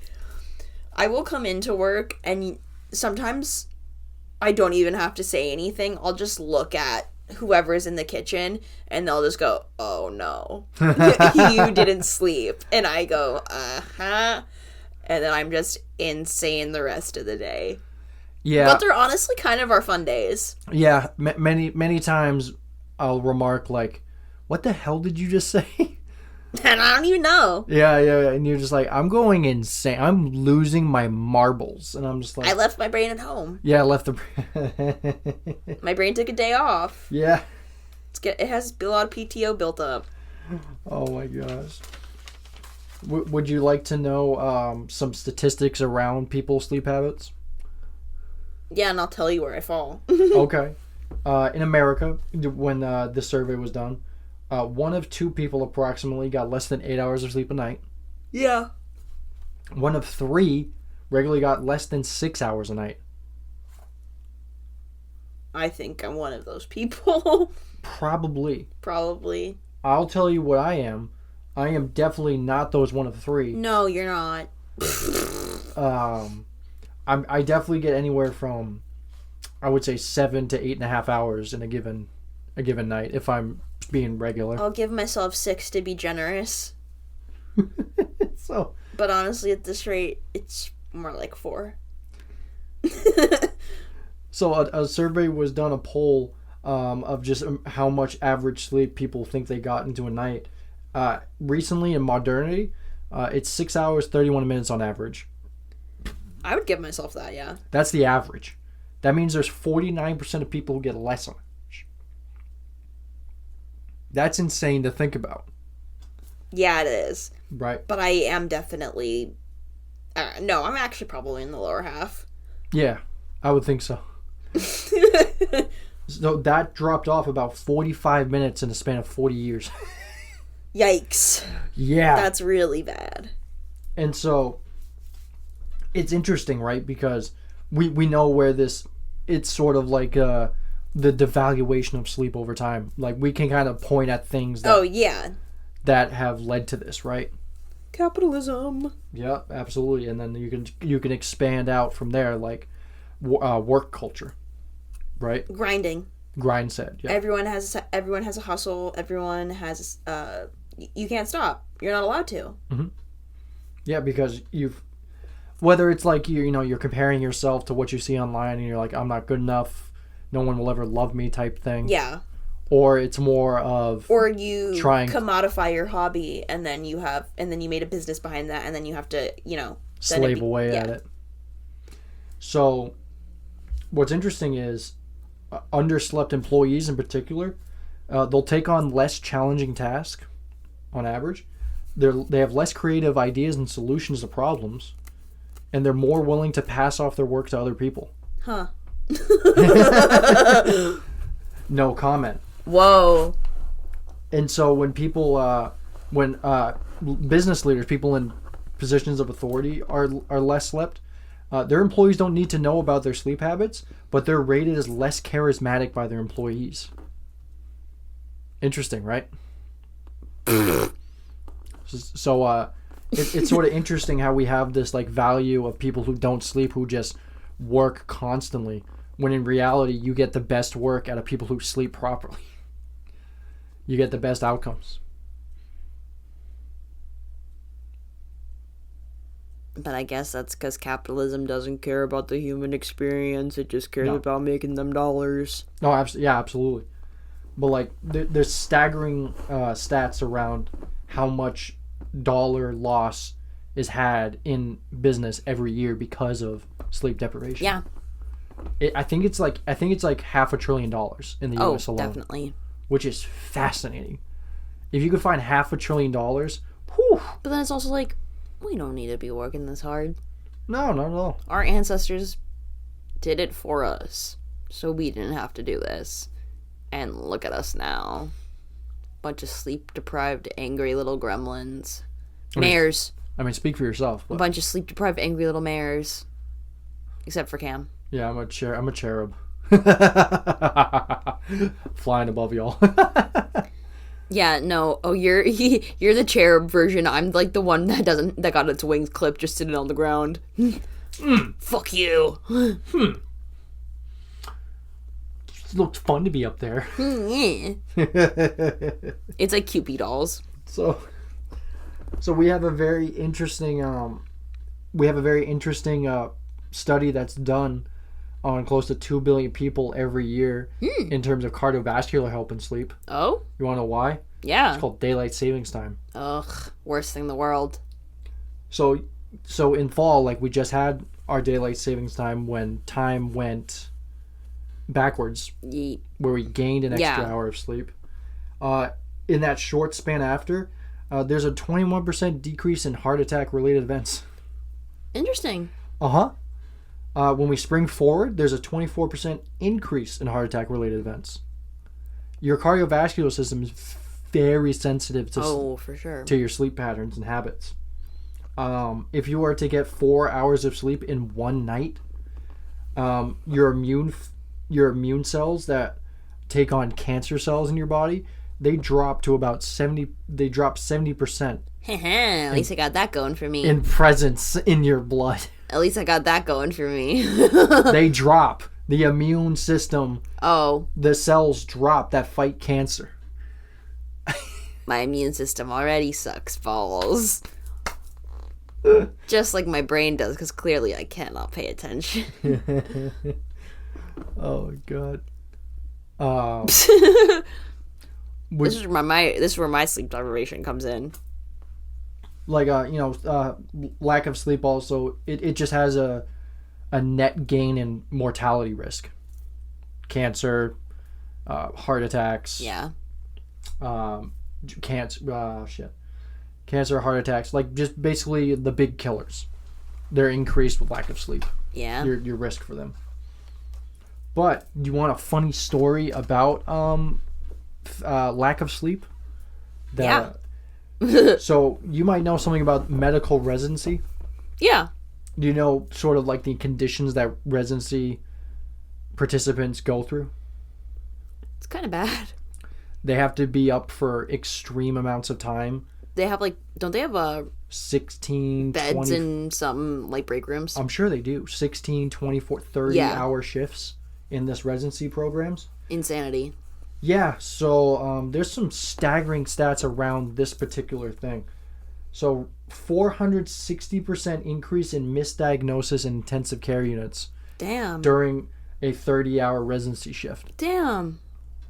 The same 30-hour residency shift, 170% more likely to make a surgical error on a patient. Damn. Yeah.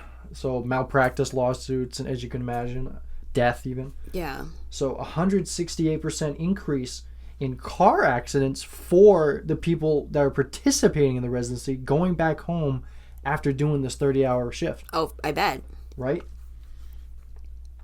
And so 1 in 5 residency participants will make a medical mistake. 1 in 20 could actually kill someone. So sleep well at night knowing that. So where do you think this extreme program came from of long, inhumane shifts? Where do you think it came from? Capitalism. Nope. Not even close. Damn. There's this fella named William Holsted Uh-oh. at Johns Hopkins University. He sort of founded the idea of residency programs. Mm-hmm. So he was known for his ability to stay up for long periods of time. So he's went, well, everyone should be able to do it if I can do it. You're fucking right, he did. So he designed this program. Bitch. Yeah, to put doctors through extreme conditions in order to prove that they can operate. They want to be a doctor. Or that they can operate under extreme conditions. Right? Okay. But also, like, I don't want a doctor to be so asleep that they forget something inside of me. Yeah, absolutely. Right? Surgical error. But turns out William Holsted, early in his career, he was studying the effects of cocaine as a numbing agent. Oh, so he had a friend. Yep, he was a coke addict who was up for large amounts of time and basically said, I can do it, why can't you? Yeah, because not everyone's doing lines in the bathroom. So, what am I, Paris Hilton in the early 2000s? I have to go do coke to go get through my fucking shift? What is this? So, he goes to... Well, that's when, like, cocaine was in fucking Coca-Cola, so it was readily available. Yeah, so he goes to rehab for his coke problem. He gets subscribed morphine to help with the withdrawal symptoms. Oh, like that's gonna fucking help. So he came out of rehab with Even more addicted. Yeah, with a morphine/heroin addiction and a coke problem.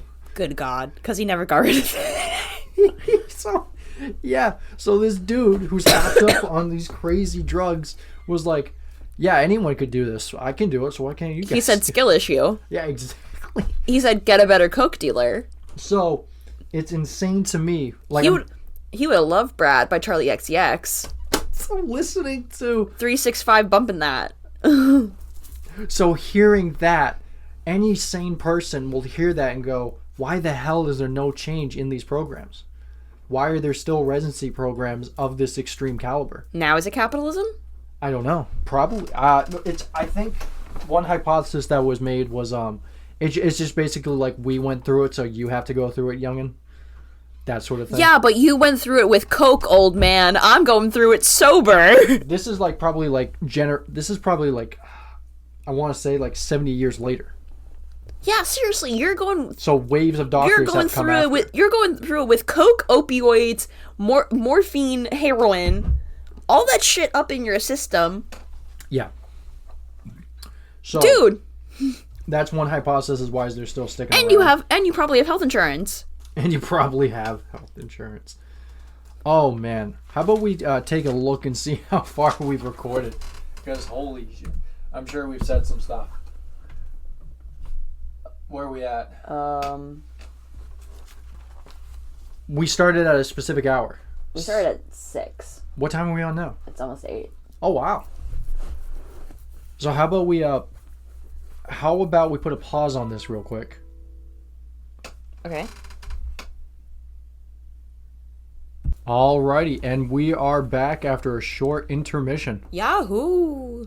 I'm feeling lively. I'm feeling good. There's no coke in my system, so I'm not a medical resident. Goddamn. So I think we've sufficiently touched upon dreaming and sleep science as a whole. Yeah. And I feel pretty good about that. I think I'm going to have some pretty fucked up dreams tonight. You are welcome. Thanks, Cam. It's Can't wait to see that weird shadowy man. with love. I'm going to call you in the middle of the night when I see the weird shadowy man and tell you to come get him because he's yours and not mine. Like I transfer it to you. Yeah. Whoa. Was it cheese touch? I was getting chills up and down my spine and tearing the fuck up when you were talking about it, so probably, with my luck. Hey, you may be a little sensitive to it. I don't know. Probably. Well, anywho's, I'm gonna sleep fine Good for you. because I've been living with these characters supposedly. So I think what we're gonna do to wrap up is we're gonna do a poll out of our random skull of topics. We're gonna pick his brain. We're gonna pick his brain as it was, and then have a discussion about whatever topic comes out on the piece of paper. So who would you like to do the honors? Sure. All right. Reaching into the crystalline skull, what fortunes await us?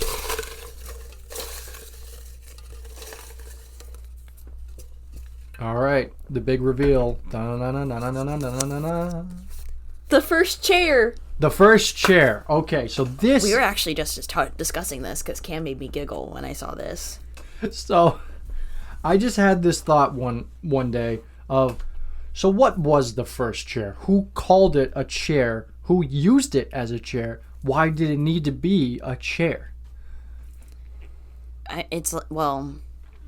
I would assume that humans started sitting before there was a chair. Obviously. Okay, that's fine. But why need to sit on something? When you sit on something, is that a chair? Like, define chair. That's a really good question. Like, this is a chair. We're both sitting on chairs. We're both sitting on chairs. But that's because we understand the concept of chair and call it said chair. But this table could be a chair, for sure. Yeah, someone can sit on it. Yeah, you can sit on that. Fucking, But then, a large animal is a chair. what's the difference between a bench and a chair? It's longer. That's how we understand it, anyway. Let's search up I'm gonna search up the etymology of chair. The etymology of chair or the definition of chair? Let's just type in chair to Google and see what happens. Cool. I'm into that. It's all just buying chairs. What is the meaning of chair? Chair can mean a position of authority or leadership. That's not what we mean. We mean an actual chair. Yeah. Object.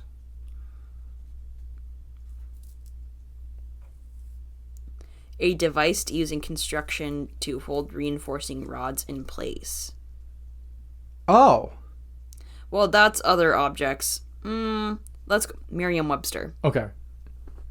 Define chair. A seat typically having 4 legs and a back for one person. Okay, so we need a seat, a back, and legs if we're going off Merriam-Webster.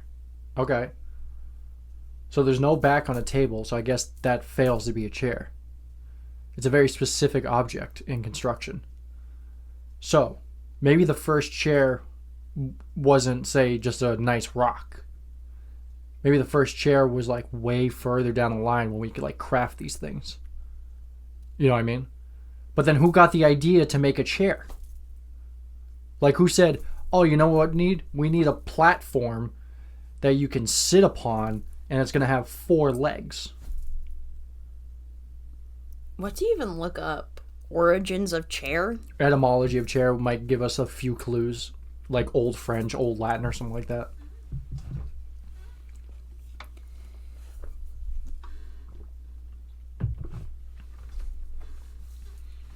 We are in research. It comes from, in Old French, it's chair, which is a bishop's throne. Yeah. In Latin, it's cathedra, which means seat. Seat. And that comes from cathedra in Greek. I'm butchering that. That's fine. For sure, definitely. But it's it all just comes from seat. The Greek root words mean down seat. Down seat. Okay. So a seat that you sit down upon? Is that what it's saying? Yeah, it's just something that you sit on. Okay, so whoever invented the chair, right? They decided that standing was not good enough. We needed a place in which we could rest our legs and then sit upon. Oh, do you want to know who made the first chair? Okay. The ancient Egyptians. You don't say. They first made... It started with a stool. A stool. And then that became a throne. No. Well, like... The construction of a throne led to a stone throne led to the construction of a wooden stool, which led to the construction of wooden chairs, which led to the construction of wooden thrones. Well, I guess wooden thrones and wooden chairs kind of like happen at the same time. So, okay, so... They started with stone. Yeah. And then they started making it with wood, doing the rods and the legs. And they just made a stool. So a chair originates from a place of authority. Yeah. Ah-ha-ha! Uh-huh. That's where that meaning goes. Okay. The man in the high chair, or what have you. Interesting. In the Renaissance is when the chair became more widely used. Maybe, hear me out. The thought was that it was only people who were working servants who stood all the time.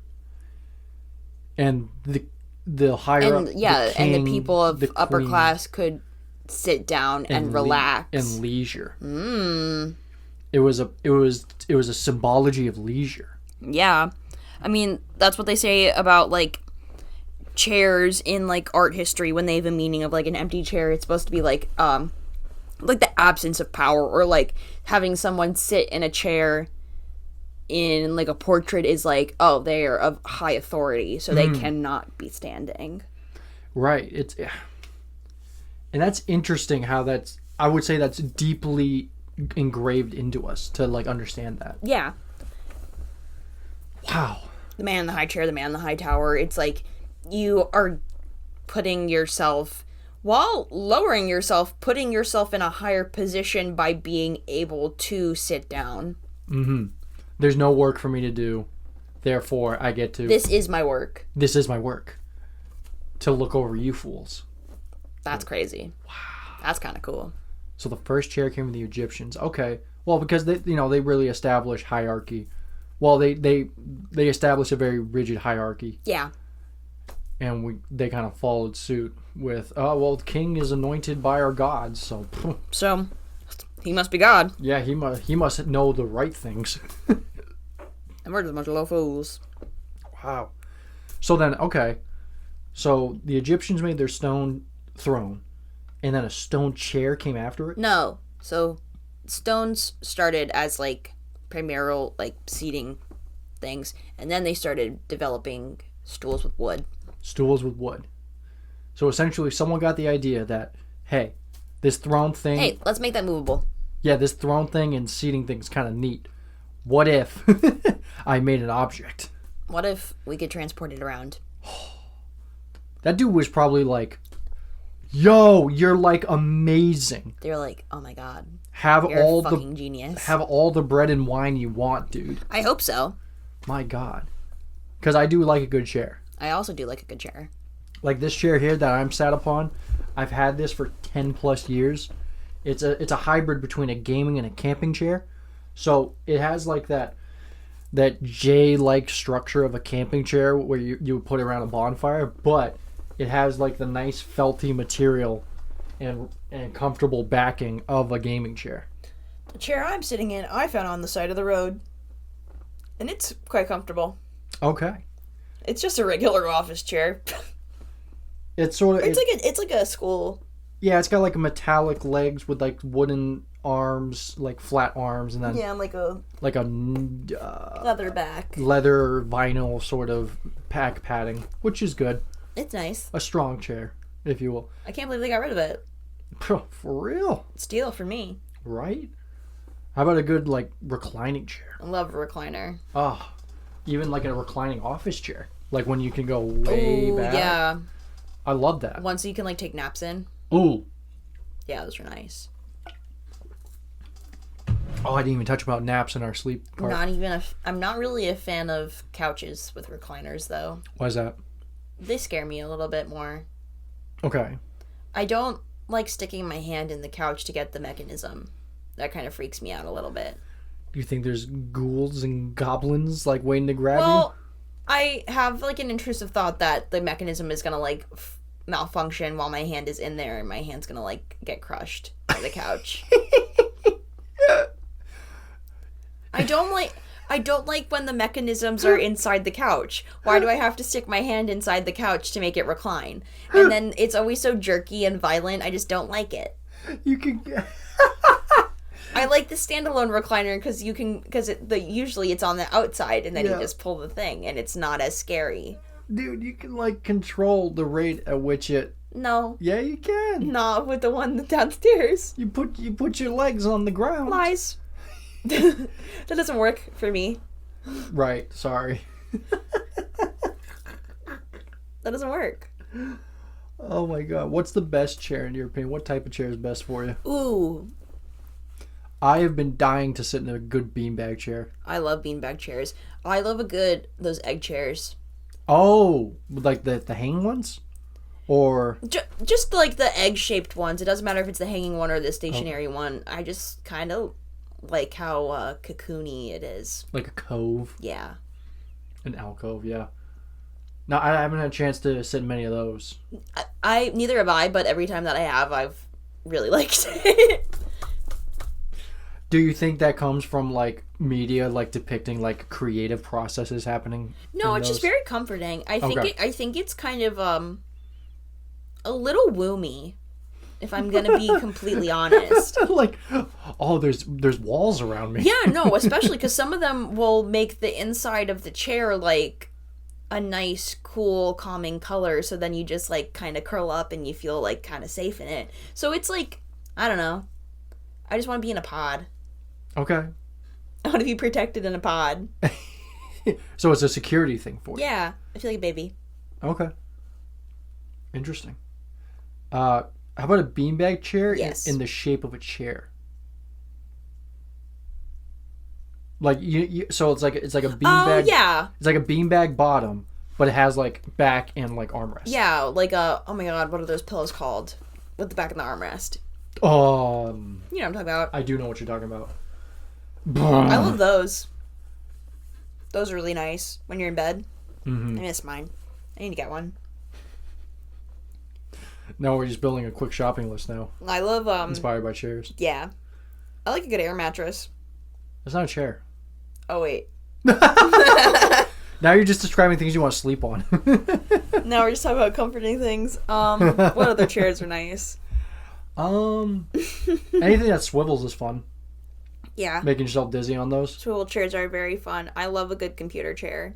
Although, when I was younger, I would think the pneumatic would shoot up my ass or something. Like, that's my recliner, okay?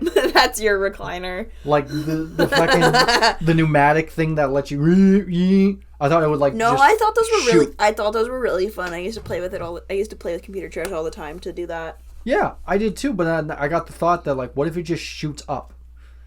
In, like, a violent fashion. You know, that was my thought when I was younger.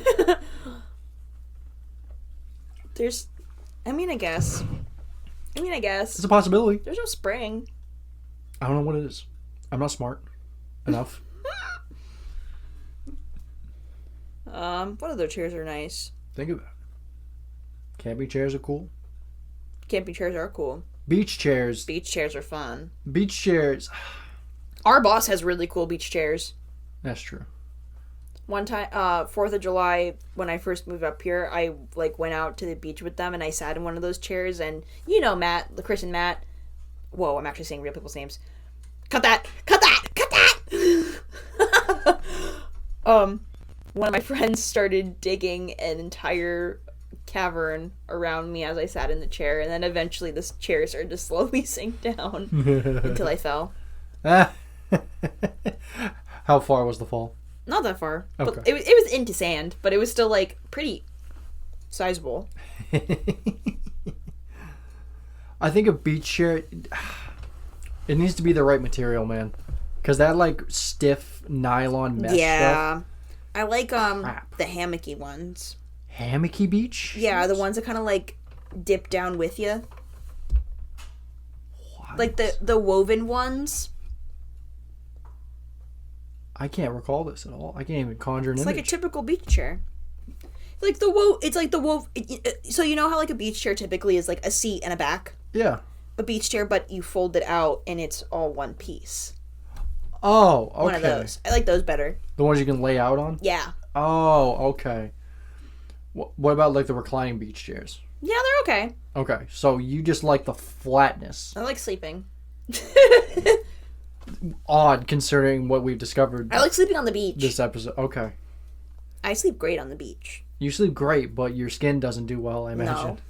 So I gotta be under the umbrella. Oh, man. Chairs, chairs, chairs. I'm trying to think of other good chairs. Yeah, like, what other great chairs have there been? Like a... Adirondack chairs. Oh, that's a term, I know. Created because of tuberculosis. Go ahead.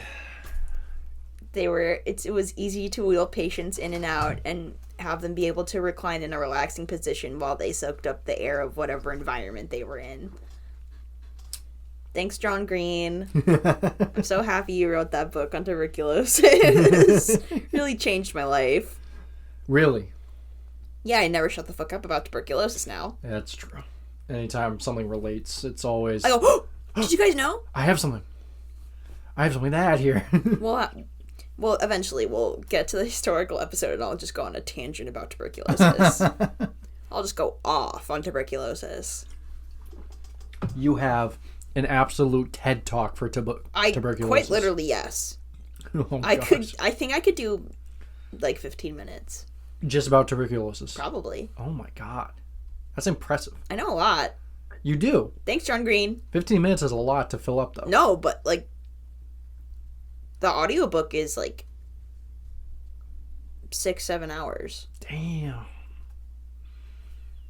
Yeah, okay. So if you're just recalling information from that book, yeah, okay. Yeah, I got, like... You get 15 minutes I material. could get 15 minutes. Pretty easy. Especially if discussion. Mm-hmm. That's easy. Okay. But could you give, like, just a dissertation? Like a 15-minute off-the-top dissertation?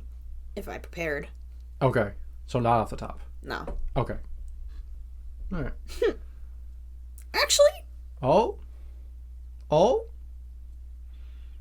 A flame of confidence. I might. Maybe 10. 10. 10's a good number. I think I could talk about something for 10 minutes and then not realize 10 minutes has passed. Yeah, I think I could hit 10 very easily, but I feel like I could hit 15 easily as well too, because I could just keep going. Okay. With preparation or without preparation for the 10? Maybe without. Yeah. I got a lot up there. Okay. You could probably just like expound on like some facts and like your own interpretation. Yeah. Yeah. You could... Really get into like the meatier part of this, like really explain every single part. Mm-hmm. Yeah. Okay. Yeah, that makes sense. Man. So a chair, huh? What other chairs? Game of Thrones. Never watched it. Never read it. Throne doesn't look very comfortable. No, that throne does not look comfortable at all. Yeah, oh god. Who would want to sit on that for hours a day? Not Not me. There is plenty of people though have recreated it. You're like, it's the best thing ever. It's like, are you insane? it's mostly for the No, effect, but it's like, you know. think about that actually logistically. A throne made out of a bunch of swords. Yeah. You're gonna cut your ass every time you sit up and get off of it. Well, what if you lay them flat? Yeah, but you're still gonna get all those sharp edges unless you like. Well, you overlap them, right? You're still gonna get all those sharp edges though. Yeah, but there's like a pad or something on the I bottom. don't think so though. It's just a cold. I think steel so. throne. From what I've seen, from the pictures of what I've seen, I think there is no like pad. Nothing. It's just metal. Really? Like it's supposed to just be metal. That's cold. Yeah. Oh, Freaks. I don't like cold on my thighs. George R. R. Martin, what's going on, girl? I got a lot of questions. Well, a lot of extreme imagery and interesting writing. Again, I parasocial watch a fucking Game of Thrones and House of the Dragon because of all the little gay people on my phone. What is going on, girl? What is going on at any point in time in that universe? You want to expound? I can't keep up. You want to expound on that, or? No, because it's like anyone that knows Game of Thrones, it's like, what is going on? And anyone I talk to that's like, that watches it, I'm like, what happens? And they don't really know. Right. It's like, I don't know, just a fucking bunch of bullshit and fucking. And it's like, oh, okay. But then you watch the first episode and it's like, I thought there was going to be a bunch of dragons. Why is everyone upset? Is that the Red Wedding? Is that the first episode? I have no idea. It's just sad. It's just sad. Just makes me upset. Okay. Like 3 dogs die in the first episode and I'm like, this is not what I signed up for. Yeah. I thought I was going to see some dragons. This is emotionally taxing. And I'm just seeing a lot of people going through a lot of bad stuff right now, and I don't really. Where are the dragons? That's what I was like the first time I've only seen the first episode in its entirety, and the entire time I spent going, what is going on? Mm-hmm. Where are the dragons? Oh my god! Wow, I've only watched the first episode because much like I was when I was hard to stomach, to be honest. Okay. In my opinion. I was gonna say that like I just never watched things that were popular when they were popular. Same. Like I think I watched Breaking Bad in like 2016. I watched Breaking Bad like I think 2 years ago. Yeah, so exactly, it's the same idea, right? Like it's just whenever people are talking a lot about one thing, I get really into things as soon as their fandoms start to die. Yeah, you're a vulture. You like to pick the corpse. Yeah. I'm just like Hannibal. I can't stand you people being excited all the time. Hannibal's been out for like 12 years, and I just got into it last year. Mm-hmm. And psychological damage. Psychological damage is all I'm going to say. Oh my god. There was definitely a week where Haley would not stop talking about fucking Hannibal Lecter. Okay, but that's because the show's really fucking good. And it was so fucking weird. I needed to talk to somebody about what I was watching. It's true. I am the sponge. And you just wash me with your strange knowledge and happenings. You're welcome. Thanks. That's just record keeping your nonsense. Well, speaking of chairs, therapy. Therapy chairs. chair. Okay. Therapy chairs. Like the I always wanted those the psychiatrist like lounge back things. Those look really comfy. the ones that's like a 45-degree angle. Yeah. And like long. Yeah, we should get one of those for this. The fuck are we gonna put it? Right here, and I'll lay in it.